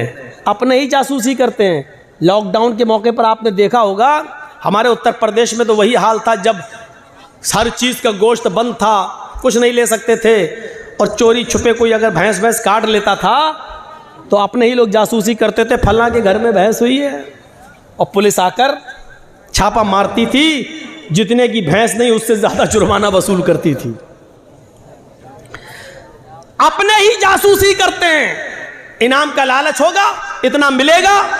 सईद इब्ने जुबैर पकड़ लिए जाते हैं और सईद इब्ने जुबैर को हज्जाज इब्ने यूसुफ के पास लाया जा रहा है। लेकिन जहां पकड़े गए वहां से हज्जाज इब्ने यूसुफ इतना दूर है कि वहां तक जाने में 1 हफ्ता लग जाएगा। घोड़े पर, ऊंट पर बैठकर सफर किया जाए तो 1 हफ्ता लग जाएगा। कितना? 1 हफ्ता। लेकिन चल रहे हैं। नमाज का वक्त होता, वो नमाज पढ़ते, सफर में रोजा माफ है, लेकिन सईद इब्न जुबैर सफर में भी रोजा रख रहे हैं, क्योंकि उनको मालूम हो चुका है कि अब मेरी मौत का वक्त करीब है, हज्जाज के सामने मैं लाया जाऊंगा और मुझे कत्ल कर दिया जाएगा। लिहाजा वो दिन में रोजा रखना शुरू कर दिए।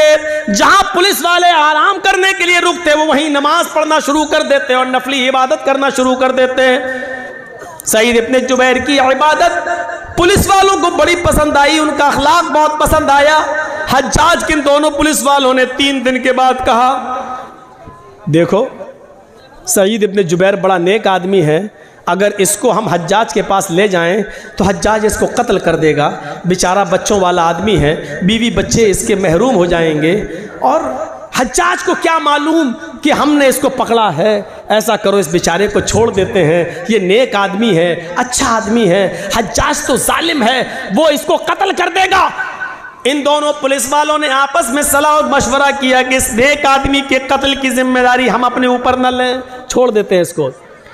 ये दोनों पुलिस वाले सईद के पास आए, कहने लगे, सईद इब्न जुबैर, आए सईद इब्न जुबैर, तुम्हारी इबादत ने, तुम्हारे अखलाक ने मेरा दिल मोह लिया है। हम नहीं चाहते कि तुम्हें हज्जाज के पास लेकर चले, मेरा दिल चाहता है कि तुम्हें हम छोड़ दें। आए हज्जाज, ये रात का वक्त है, अंधेरे का फायदा उठाओ और तुम निकल जाओ। हज्जाज को तो मालूम नहीं है कि मैंने तुम्हें गिरफ्तार कर लिया है। हम उसके पास जाएंगे और कह देंगे कि हमें सईद इब्न जुबैर मिले ही नहीं। सईद इब्न जुबैर ने कहा, तुम्हारी बड़ी मेहरबानी, मैं कसीरुल अयाल हूँ, मेरे बच्चे ज़्यादा हैं, मेरी बीवी है, बच्चों का बोझ है मेरे ऊपर, अगर तुम मुझे छोड़ रहे हो तो ये तुम्हारा रहमो करम है मेरे ऊपर। अच्छा है, छोड़ दीजिए भाई, मैं आपका ये एहसान कभी भूलूंगा नहीं। उन्होंने कहा, एहसान की क्या बात है, आप मुजरिम नहीं हैं, हज्जाज आपका दुश्मन है, वो आपको कत्ल करना चाहता है। जाओ, आए सईद, मैंने तुम्हें छोड़ दिया है, जाओ चुपके से, जाओ निकल जाओ। सईद इब्न जुबैर बड़े खुश होते हैं कि मुझे हज्जाज के पुलिस वालों ने छोड़ दिया, लेकिन उनकी खुशी ज़्यादा देर तक न रही। वो थोड़ी दूर तक आगे गए होंगे, जैसे यहाँ से मौज़मपुर बस आपका स्टैंड 1 किलोमीटर तकरीबन गए होंगे, मुश्किल से 1 किलोमीटर गए होंगे। और जाने के बाद वहाँ कुछ सोचने लगते हैं और सोचकर फिर वहाँ से वापस आते हैं। 1 किलोमीटर गए, लेकिन कुछ उनके दिमाग में आया और वहाँ से सोचकर वो फिर लौटे आए और लौट कर आने के बाद उन दोनों पुलिस वालों के पास आ गए और कहने लगे, आए हज्जाज इब्न यूसुफ के पुलिस वालों, मुझे हज्जाज के पास ले चलो, मैं भाग कर छिप कर भागना नहीं चाहता, मुझे हज्जाज के पास ले चलो। पुलिस वालों ने कहा, तुम्हारा दिमाग खराब है सईद, हज्जाज तुम्हारी जान का दुश्मन है, तुम्हें कत्ल कर देगा। कहा, वो मैं जानता हूं कि वो मुझे कत्ल करेगा। फिर कहा, इसके बावजूद मैं उसके सामने जाना चाहता हूं। पुलिस वाले कहते, हज्जाज, आए सईद, बेवकूफी मत करो, मैंने तुम्हें छोड़ दिया, फिर तुम क्यों आए। सईद इब्न जुबैर रोते हैं और रोते हुए कहते हैं, आए पुलिस वालों, तुम्हें नहीं मालूम, जिस आदमी ने मेरी जासूसी की और तुम्हें यह बताया कि मैं इस घर में छिपा हूं, वो तो कहीं ना कहीं से देख ही रहा होगा, उसको तो ये मालूम ही होगा कि तुम दोनों ने मुझे गिरफ्तार कर लिया है, मुझे पकड़ लिया है। वो आदमी हज्जाज को ये खबर दे देगा, इन दोनों पुलिस वालों ने सईद को गिरफ्तार कर लिया। आए पुलिस वालों, अगर हज्जाज को ये पता चल गया कि तुमने मुझे पकड़ लिया था और फिर छोड़ दिया, तो मैं तो बच जाऊंगा, लेकिन फिर तुम्हारा हश्र ये होगा कि तुम दोनों को खूनी चमड़े पर लिटाकर बिठाकर तुम्हारी गर्दनों को उड़वा देगा। और मैं ये नहीं चाहता कि मेरी जान बच जाए और मेरे बदले में तुम दोनों की जान चली जाए, मेरी गर्दन महफूज रहे और तुम दोनों की गर्दनें कट जाएं। अल्लाह के नबी ने फरमाया, जो अपने लिए पसंद करो वो अपने भाई के लिए पसंद करो, और जो अपने लिए पसंद ना करो वो अपने भाई के लिए पसंद ना करो। जब मुझे अपनी गर्दन अपने लिए कटाना पसंद नहीं है तो अपने वजह से, मेरी वजह से तुम दोनों की गर्दनें कट जाएं, ये मुझे कैसे पसंद हो सकता है? अगर मेरी बीवी बच्चे हैं तो आपके भी तो बीवी बच्चे हैं, फिर मेरे बीवी बच्चों में मैं खुश रहूं और तुम दोनों की जान जाए और तुम दोनों की बीवी बच्चे एक दूसरे के ऊपर बोझ बन जाएं, ये इस्लाम ने नहीं सिखाया, ये हमारे नबी ने नहीं सिखाया। आए हज्जाज के पुलिस वालों, मुझे हज्जाज के पास लेकर चलो। इसके बावजूद उन दोनों ने समझाया, लेकिन नहीं माने सईद इब्न जुबैर, हम अपने लिए तुम्हारी ज़िंदगी ख़तरे में नहीं डाल सकते हैं। आखिरकार ज़िद करते रहे और वो दोनों पुलिस वाले उनको पकड़कर हज्जाज के सामने ले आए। हज्जाज ने कहा, बहुत बहुत मुबारक, तुम इनको पकड़ कर लाए हो, तुम्हें इनाम से नवाजा जाएगा। और कहा, कोई ख्वाहिश है तुम्हारी? उन्होंने वही ख्वाहिश जाहिर की कि हमें 2 रकात नमाज पढ़ना है। कहा, पढ़ लो। खूनी चमड़ा बिछा दिया गया। कुछ खाना है, कुछ पीना है? कहा, नहीं। क्यों? आखिरी तमन्ना तो सबसे पूछी जाती है, कुछ खाना हो पीना हो तो बता दो। सईद इब्न जुबैर ने कहा, इन्नी साइमुन, मैं रोजे से हूं। हज्जाज इब्न यूसुफ ने कहा, चलो। पीछे से हाथ बांध दिए गए, खूनी चमड़ा बिछा दिया गया, गर्दन नीची कर दी गई और हज्जाज के एक जल्लाद ने पूरी ताकत के साथ अपनी तलवार चलाकर सईद इब्न जुबैर को एक ही बार में उनकी गर्दन को उनके तन से जुदा कर दिया। पूरा वाक़या बताने का मेरा मकसद सिर्फ ये है कि सईद इब्न जुबैर ने अपनी गर्दन कटाना गवारा कर लिया, लेकिन अपनी वजह से उन दोनों मुसलमान पुलिस वालों की जिंदगी खतरे में नहीं डाली। ये मुसलमान होता है जो अपनी वजह से दूसरे को मुसीबत में नहीं डालता है, जो अपनी वजह से दूसरे को तकलीफ में नहीं डालता है। वो मुसलमान ही क्या जिसकी वजह से दूसरे को तकलीफ पहुंचे। और हम तो उस वक्त सबसे ज़्यादा खुश होते हैं जब हमारी वजह से हमारा पड़ोसी बेचैन हो। उस ज़माने में क्या हाल था, एक आदमी के घर में बहुत से चूहे थे जो उसको तंग करते थे। उसने लोगों से पूछा, मैं क्या करूं बताओ? किसी ने कहा, एक बिल्ली ले आओ, बिल्ली पाल लोगे, चूहों को खाती रहेगी। उसने कहा, ये तुमने सही मशवरा दिया। 3-4 दिन के बाद उसी आदमी ने पूछा, क्या हुआ, बिल्ली लाए? उसने कहा, नहीं लाए। कहा, फिर क्या हुआ? क्या हुआ, चूहे हैं, अब क्या करेंगे? तो कहा, बिल्ली क्यों नहीं लाते हो? कहा, मैं बिल्ली खरीदने का इरादा किया कि मैं बिल्ली लाऊं और पाल लूं, लेकिन ये सोच कर नहीं लाया कि जब मेरे घर में बिल्ली आ जाएगी तो कुछ 2-4 चूहों को खा लेगी और बहुत से चूहे तो डर के मारे मेरा घर छोड़ देंगे और भाग जाएंगे, और वो घर छोड़कर भागेंगे तो मेरे पड़ोस में घुस जाएंगे। और अल्लाह के नबी ने फरमाया, पड़ोसियों का बहुत बड़ा हक है। जो चीज़ मैं अपने लिए पसंद नहीं करता हूँ, चूहे वो डर के मारे मेरे पड़ोस के घर में पहुंचकर उनको वही तकलीफ दे जो मेरे घर में मुझे तकलीफ दे रहे हैं। तो ये भी तो सही नहीं है कि मैं अपनी तकलीफ से बच जाऊं लेकिन अपनी तकलीफ अपने पड़ोसी को दे दूं। ये कौन सा ईमान था यार, ये कौन सा जज्बा था? हैं? इस जज्बे को क्या कहेंगे आप?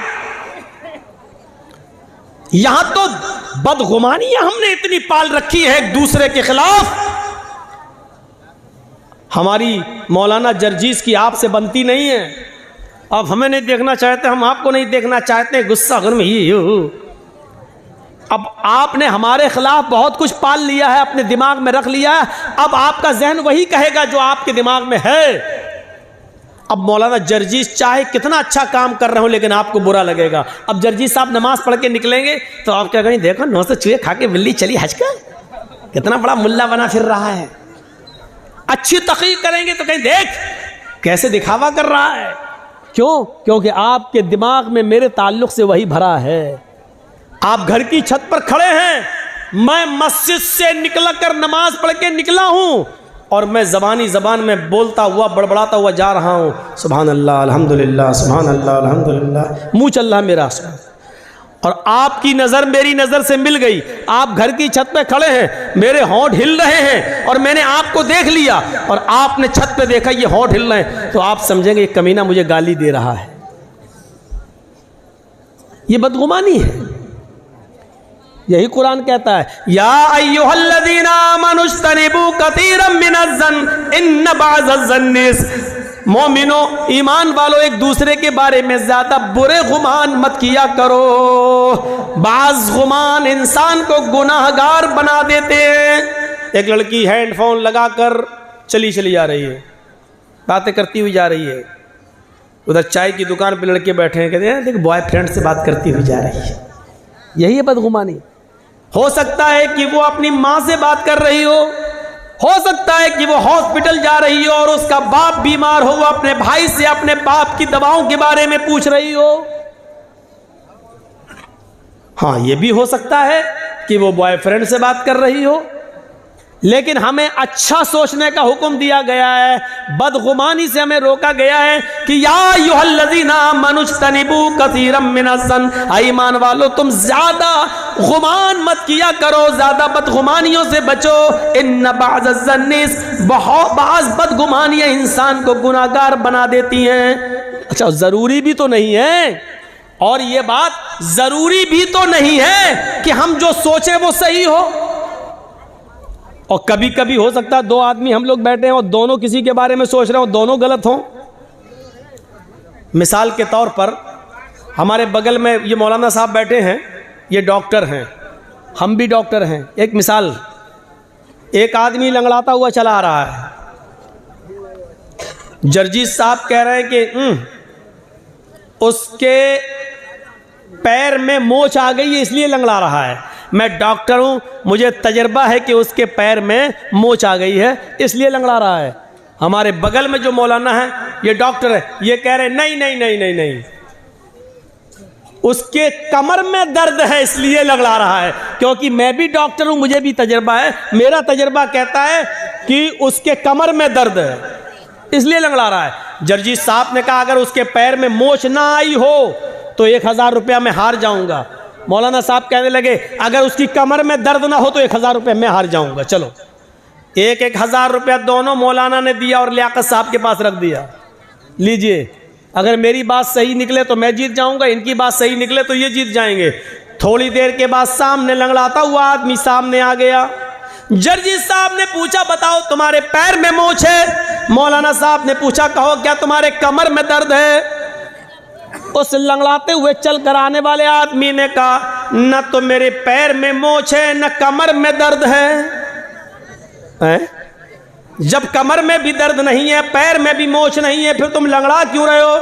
उसने चप्पल दिखाई कि ये टूट गई थी इसलिए मैं लंगड़ाते हुए चल रहा था चप्पल को बचाते हुए। लीजिए साहब, जर्जी साहब ने जो सोचा, जो गुमान किया वो भी गलत, मौलाना साहब ने जो सोचा वो भी गलत। 1000 इनको इनका दे दिया, मैंने अपना रख लिया।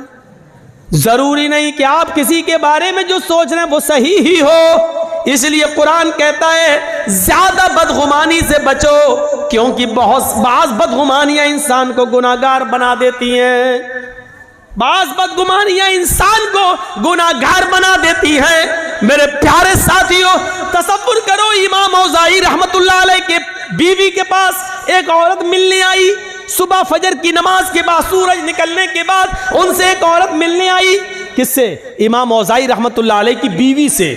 दरवाजा खटखटाया, इमाम औज़ाई रहमतुल्लाह अलैह फजर की नमाज के बाद, सूरज निकलने के बाद भी कुरान की तिलावत कर रहे थे, दुआ मांग रहे थे, चटाई पर बैठे थे। जब दरवाजे पर दस्तक की आवाज सुनी तो जाते हैं और दरवाजा खोलते हैं तो क्या देखते हैं, उनके गांव की एक औरत दरवाजे पर खड़ी है। उस औरत ने कहा इमाम साहब मुझे आपकी बीवी से मुलाकात करना है, मैं आपकी बीवी से मिलने आई हूं। इमाम औज़ाई रहमतुल्लाह अलैह ने कहा अंदर आओ। उन्होंने कुरान लिया और खुद बीवी के रूम में चले गए और अपनी बीवी से कहा तुमसे मोहल्ले की कोई औरत, गांव की कोई औरत मिलने आई। इमाम औज़ाई की बीवी निकल के आई और उस मोहल्ले की औरत को उसी चटाई के ऊपर बिठा दिया जिस चटाई पर इमाम औज़ाई कुरान पढ़ रहे थे। वो औरत जैसी ऐसे बैठी ऐसे, तो ये पीछे चटाई पर कुछ पानी पड़ा हुआ था, वो उससे वो भीग गई, पूरा वो तर हो गई और ऐसे झटकने लगी। शर्म नहीं आती, तुमने मुझे यहां बिठा दिया। उसकी नजर पड़ी तो इमाम औज़ाई का 3 साल का बच्चा, छोटा सा बच्चा, नंगा घूम रहा था। नए कपड़े पहने हुए थे, छोटे छोटे बच्चे कभी ऐसे ही होते नंगा। वो समझी कि इस बच्चे ने पेशाब किया है, इसीलिए उसकी चड्डी अड्डी उतार दी गई है, ये नंगा है, और इस बच्चे के पेशाब पे हमें बिठा दिया इस औरत ने। कहने शर्म नहीं आई तुमने इस बच्चे के पेशाब पे मुझे बिठा दिया है? इमाम औज़ाई की बीवी कहती है कि बेफिक्र रहो बहन, ये पेशाब नहीं है। अरे तुम कह रही हो पेशाब नहीं है, बच्चा नंगा घूम रहा है, उसकी चड्डी ये पड़ी हुई है, भीगी हुई चड्डी ये पड़ी हुई है, और चटाई पर ये भीगा, और उसकी वजह से मेरा कपड़ा भीग गया, मैं नापाक, मेरा कपड़ा नापाक हो गया। अब घर जाने के बाद कपड़ा भी धुलूं और इतना हिस्सा भी मैं अपना धोऊं। इमाम औज़ाई की बीवी कहती है मेरी बहन, मैं तुमसे फिर कहती हूं कि बेफिक्र रहो, ये मेरे बच्चे का पेशाब नहीं है, आपका कपड़ा नापाक नहीं हुआ है, आपको इन्हीं कपड़ों में नमाज पढ़ लेनी है, धोने की जरूरत नहीं है। उस औरत ने कहा इमाम औज़ाई की बीवी से, इमाम साहब की बीवी, मैं कैसे यकीन कर लूँ, मुझे यकीन दिलाओ, अगर ये पेशाब नहीं है तो ये पानी कहाँ से आया? मुझे पानी की कोई बोतल नहीं दिखाई दे रही है, आसपास कोई घड़ा, कोई मटका, कोई सुराही नहीं दिखाई दे रही है, फिर ये पानी कहाँ से आ गया है, मुझे बताओ। इमाम औज़ाई की बीवी ने लास्ट में आकर कहा मेरी बहन अब सुनो, बार बार कह रही हो, मैं बताना नहीं चाहती थी लेकिन अब बताना पड़ रहा है, ये जिसको तुम पानी समझ रहे हो ये पानी नहीं है, ये मेरे शौहर हैं इमाम औज़ाई। ये फजर की नमाज पढ़ने के बाद घर में आते हैं, सूरज निकलने तक ये कुरान की तिलावत करते हैं इसी चटाई पर बैठकर, और जब सूरज निकल जाता है तो उसके बाद में ये दुआ मांगते हैं, मग़फ़िरत, तौबा करते हैं, इस्तिग़फ़ार करते हैं, और जब अल्लाह से ये तौबा करते हैं, मग़फ़िरत की दुआ करते हैं, इस्तिग़फ़ार करते हैं, तो इतना रोते हैं, इतना रोते हैं, इतना रोते हैं कि इनके आँखों के आंसुओं से ये चटाई तर हो जाती है। आए इस गांव की औरत मेरी बहन, जिसको तुम पानी समझ रही हो, ये पानी नहीं है, ये मेरे शौहर इमाम औज़ाई की आंखों से गिरने वाले आंसू हैं, उन आंसुओं की वजह से ये चटाई भीग गई है, और उस चटाई पर तुम बैठ गई हो, ये आंसू हैं, पानी, पेशाब नहीं है, बेफिक्र होकर तुम नमाज पढ़ सकती हो, तुम्हारा कपड़ा नापाक नहीं हुआ। आप गौर कीजिए, लड़का नंगा है, उसका ऊपर चड्डी उसकी वही पड़ी हुई है।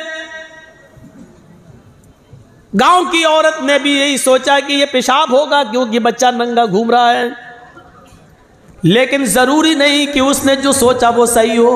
हम कभी कभी कुछ और सोचते हैं और निकलता कुछ और है, हकीकत कुछ और होती है। इसलिए इस बात को सोचने की कोशिश जरूरत है, हम किसी के बारे में ज्यादा बदगुमानी ना करें। अमीर माविया रहमत रज़ी अल्लाह ताला अन्हु की बीवी भी अपने घर में मेहमान नवाजी पसंद नहीं करती थी। मेहमान आ जाए, बहुत सी औरतें ऐसी होती हैं, घर में खूब अच्छा खाओ पकाओ, शौहर बच्चों को खूब खिला देंगी, लेकिन जहाँ उनके घर 2 दिन मेहमान आ जाए, 2 मेहमान लो आ गया, अब इसके लिए जागो, ऐसा लगता है ये शादी करके नहीं लाया, नौकरानी बना के लाया हमें अपने घर में। ओके, अमीर माविया के घर में एक मर्तबा एक मेहमान आया और उसने कहा कि मुझे 2-3 दिन रुकना है। कहा ठीक है रुको, बाहर का कमरा दे दिया, खाना वाना खिलाया। अमीर माविया की बीवी को मेहमान नवाजी पसंद नहीं थी, वो सोचने लगी कि कुछ कमी निकालूं। कहा क्यों, ये मेहमान है, कहाँ कितने दिन रहेंगे?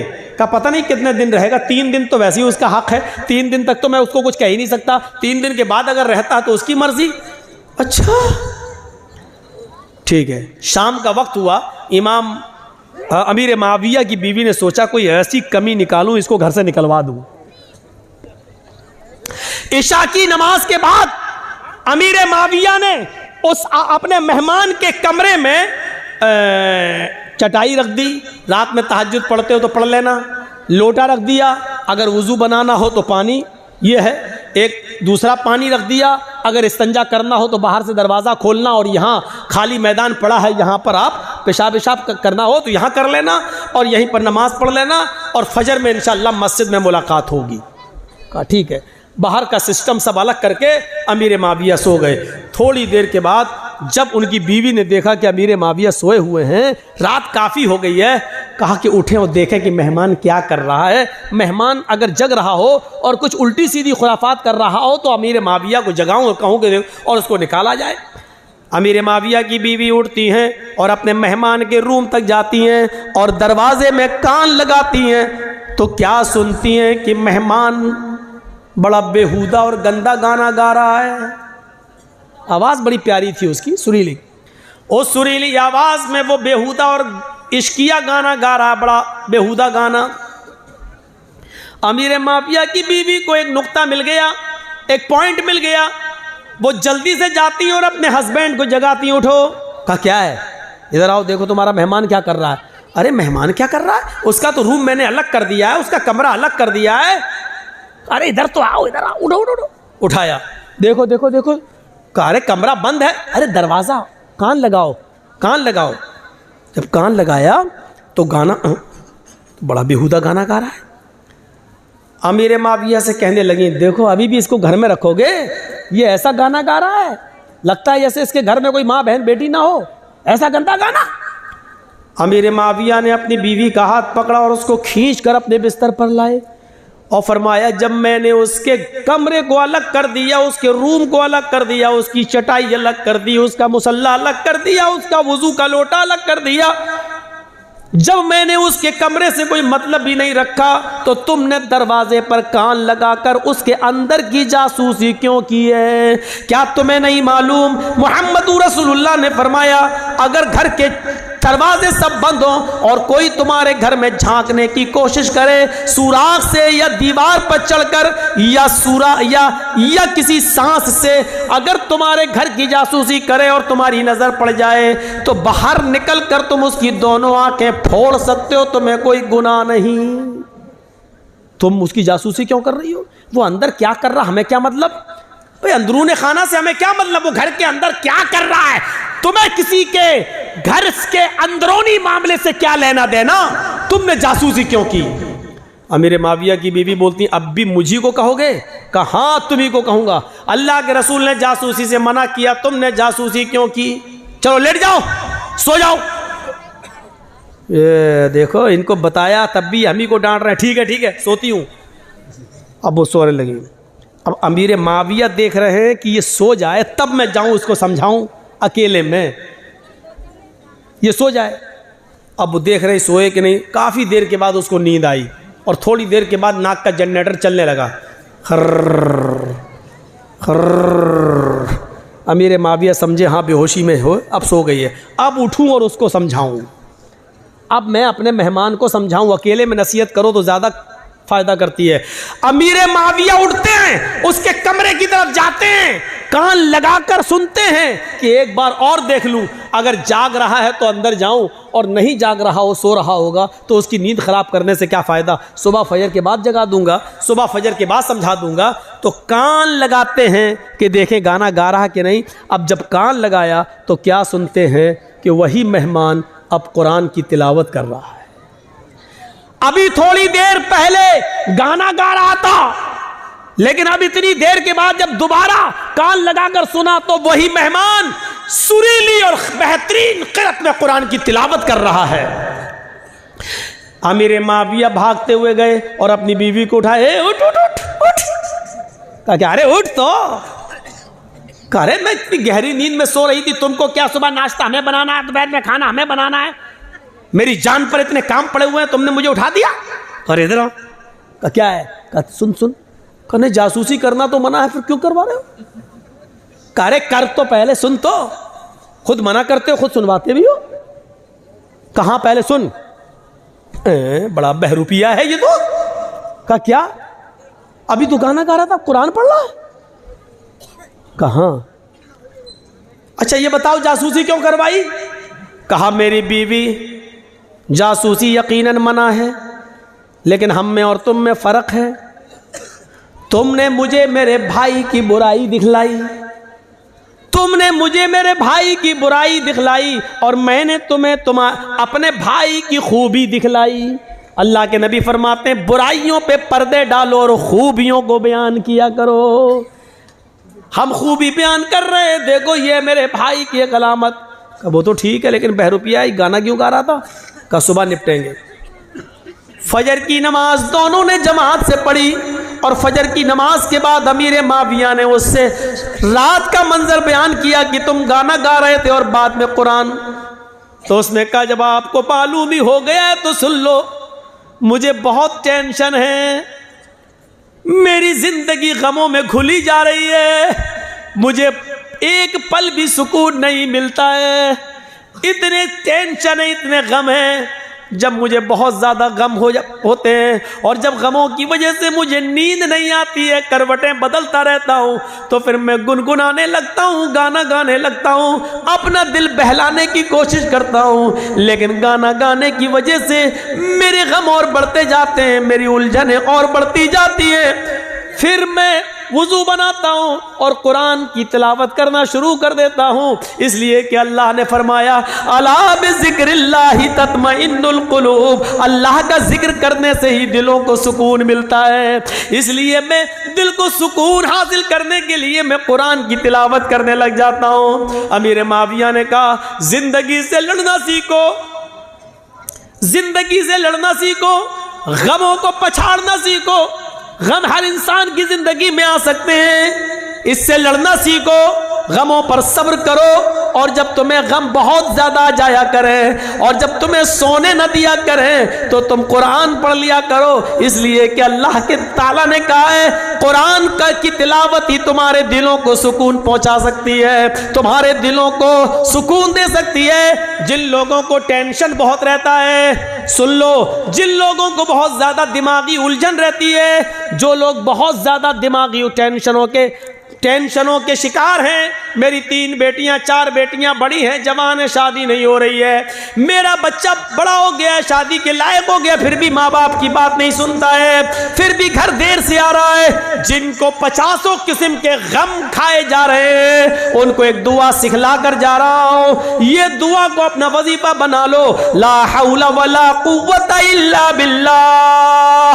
बस इतनी सी दुआ है, इस दुआ को उठते बैठते पढ़ते रहा करो। अल्लाह के नबी फरमाते हैं ये ला हौला वला कुव्वता इल्ला बिल्लाह, ये 99 बीमारियों की दवा है और सबसे हल्के दर्जे की बीमारी यह है कि इंसान के गम नहीं दूर हो रहे हो, इंसान को टेंशन हो, तो ये सबसे हल्की बीमारी है जो इस दुआ से चली जाती है। इससे बड़ी बड़ी 98 बीमारियां और हैं जो इस दुआ के पढ़ने से जाएंगी। मेरे भाइयों, ये दुआ को हमारी माँ बहनें भी याद कर ले, आप भी याद करिए। टेंशन की ये दुआ है, जहनी उलझन की ये दुआ है, गम और उलझन, और जिसके दिमाग में हजारों किस्म के ख्यालात आते हैं, उसकी जिंदगी में सुकून नहीं, तो वो ये दुआ पढ़ता रहे, ला हौला वला कुव्वता इल्ला बिल्लाह। और साथ में ये दुआ भी अगर मिला सकता है तो मिला ले, या मुसर्रिफल कुलूबी सर्रिफ कल्बी अला दीनिक, ऐ दिलों के पलटने वाले मेरे दिल को अपने दीन की तरफ, अपने मजहब की तरफ, इस्लाम की तरफ पलट दे, मेरा दिल इधर उधर नहीं, सिर्फ अपने दीन की तरफ लगा दे। ये दोनों दुआएं आप इसको अपना वजीफा बनाइए। दोनों नहीं पढ़ सकते तो एक दुआ ला हौला वला कुव्वता इल्ला बिल्लाह, इसको ही अपना वजीफा बना लीजिए। बेहतर है कि दोनों पढ़ें, दोनों नहीं पढ़ सकते तो कम से कम एक दुआ पढ़िए। ये जहनी उलझनों को दूर करने की एक दुआ है। तो मेरे भाइयों, अमीर माविया ने अपनी बीवी से क्या कहा, तुम्हें किसी के अंदरूनी खाने से क्या मतलब और बदगुमानी करने से क्या फायदा? नहीं, तुम्हें कुछ नहीं करना है तो बदगुमानी हमें और आपको नहीं करना है। या अय्युहल्लज़ीना मनुज्तनिबू कसीरम मिनज़्ज़न इन्न बअज़-ज़न्नि, ईमान वालों तुम एक दूसरे से ज्यादा बदगुमानी मत किया करो, इसलिए कि बहुत सी बदगुमानियां इंसान को गुनाहगार बना देती हैं। हम किसी के बारे में बुरा सोचेंगे तो बदगुमानी होगी और बदगुमानी इंसान को गुनाहगार बना देती है। मेरे भाइयों, इस्लाम के अंदर दाखिल हो जाइए, एक दूसरे की हमदर्दी अपनाइए, एक दूसरे के हमदर्द बनिए और साथ में मैंने शुरू किया था कि जो नमाज किसी भी हाल में माफ नहीं है, मेरे भाइयों, उस नमाज के लिए हमें और आपको हर वक्त तैयार रहना चाहिए। मैंने सुबह जुमे के खुतबे में कहा था कि अगर गांव में कोई लड़का किसी लड़की को लेके भागता, उसकी पंचायत हो जाती है, तो गांव में सरदार को चाहिए कि अगर कोई आदमी नमाज नहीं पढ़ता है तो उसकी भी पंचायत होनी चाहिए, उसके ऊपर भी जुर्माना आयद होना चाहिए। नमाज दीन का हम सुतून है और ये जलसा भी मस्जिद की तामीर और तरक्की के लिए किया गया है। मेरे भाइयों, शायद आपको मालूम होगा मस्जिद बनाने का सवाब कितना ज्यादा है। आपको ये एक चीज की तरफ मैं इशारा कर दूं और इस बात को सुनिए, आप ताज्जुब करेंगे। मस्जिद नबवी जब बनकर तैयार हुई, मस्जिद नबवी आप जानते कैसी थी? खजूर के पत्तों की छत। अरे ये तो बहुत अच्छी है, ये जो आपने पर्दा डाला ये तो बहुत अच्छा। खजूर के पत्तों की छत, ये हवा चलती थी तो पत्ते उड़ जाते थे। अल्लाह के रसूल सजदे में, अल्लाह के नबी ने कहा अल्लाहु अकबर, नमाज पढ़ाई, रुकू में गए, हवा तेज हुई, समी अल्लाहु लिमन हमीदा का, हवा और तेज हुई। अल्लाहु अकबर कहकर सजदे में सर रखा, हवा इतनी तेज हुई कि खजूर के पत्तों की छत उड़ गई। आसमान से पानी गिरने लगे और पानी के कतरे जमीन पर गिरते जमीन से मिट्टी उटकती और मुहम्मदुर रसूलुल्लाह के चेहरे पर पड़ती।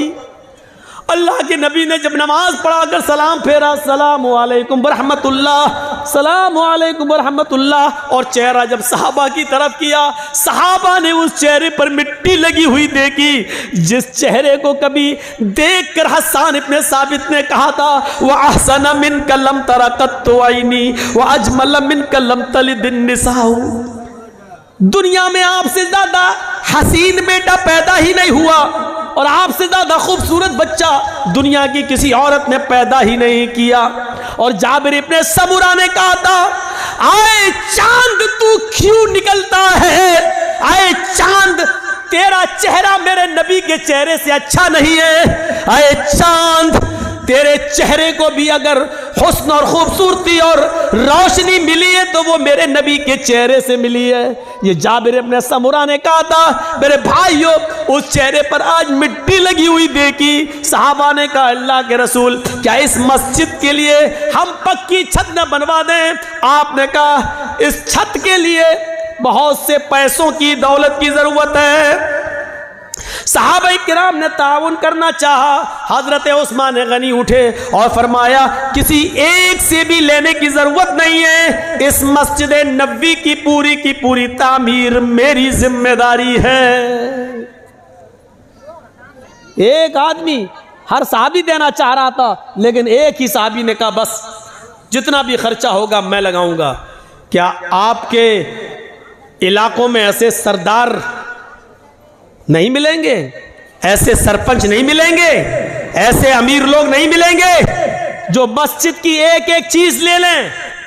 दीवार हम खड़ी कर देंगे, पत्थर हम लगवा देंगे, ये हम करवा देंगे, वो हम करवा देंगे। एक एक जिम्मेदारी अगर एक एक सरदार ले ले तो आसान हो जाए। हजरत उस्मान गनी ने अकेले कर दिया। और सोचो, उस मस्जिद नबवी के बनने के बाद भी अल्लाह की कसम उस मस्जिद के अंदर फिर महीने नहीं, कई 1 या 1.5 साल का अरसा ऐसा गुजर गया कि मस्जिद बनने के बाद मदीने के सहाबा के पास इतना तेल नहीं था कि इशा की नमाज के वक्त चिराग जलाया जा सके और नमाज पढ़ने वालों के लिए नमाज के वक्त चिराग जलाकर चिराग बुझा दिया जा सके। 1 साल 1.5 साल तक मस्जिद नबवी के बनने के बाद भी मेरे भाइयों, इशा की और फजर की नमाज अंधेरे में पड़ी गई, अंधेरे में पड़ी गई। एक दिन अल्लाह के रसूल इशा की नमाज पढ़ाने के लिए आए तो क्या देखते हैं हैं कि मस्जिद के कोने में चिराग जल रहा है। ईशा की नमाज पढ़ाने के लिए जब आते हैं तो मस्जिद के कोने में चिराग जलता हुआ देखते हैं। उस चिराग की रोशनी में आज ईशा की नमाज के वक्त जितने सहाबा मस्जिद नबी में जमा है, आज आप उनके चेहरों को देख रहे हैं। आपने पूछा ये चिराग किसने जलाया? इस मस्जिद नबी में आज ये चिराग किसने जलाया? कौन लेके आया? एक सहाबी उठते जिनका नाम तमीमदारी है। वो सहाबी उठते और कहते हैं अय अल्लाह के नबी, ये चिराग मैंने जलाया है। मेरे पास फाजिल तेल था, मेरा खर्चा अपने घर का चल जाएगा। मैंने देखा कि अल्लाह के घर में अंधेरा रहता है, मैं तेल ले आया, मैंने चिराग बनाया और जला दिया। अय अल्लाह के रसूल सल्लल्लाहु अलैहि वसल्लम, ये चिराग मैंने जलाया है। अगर चिराग की रोशनी में नमाज पढ़ना नाजायज हो या गलत हो तो मुझे माफ कर दीजिए, मैं ले जाऊंगा। अल्लाह के नबी ने कहा नहीं।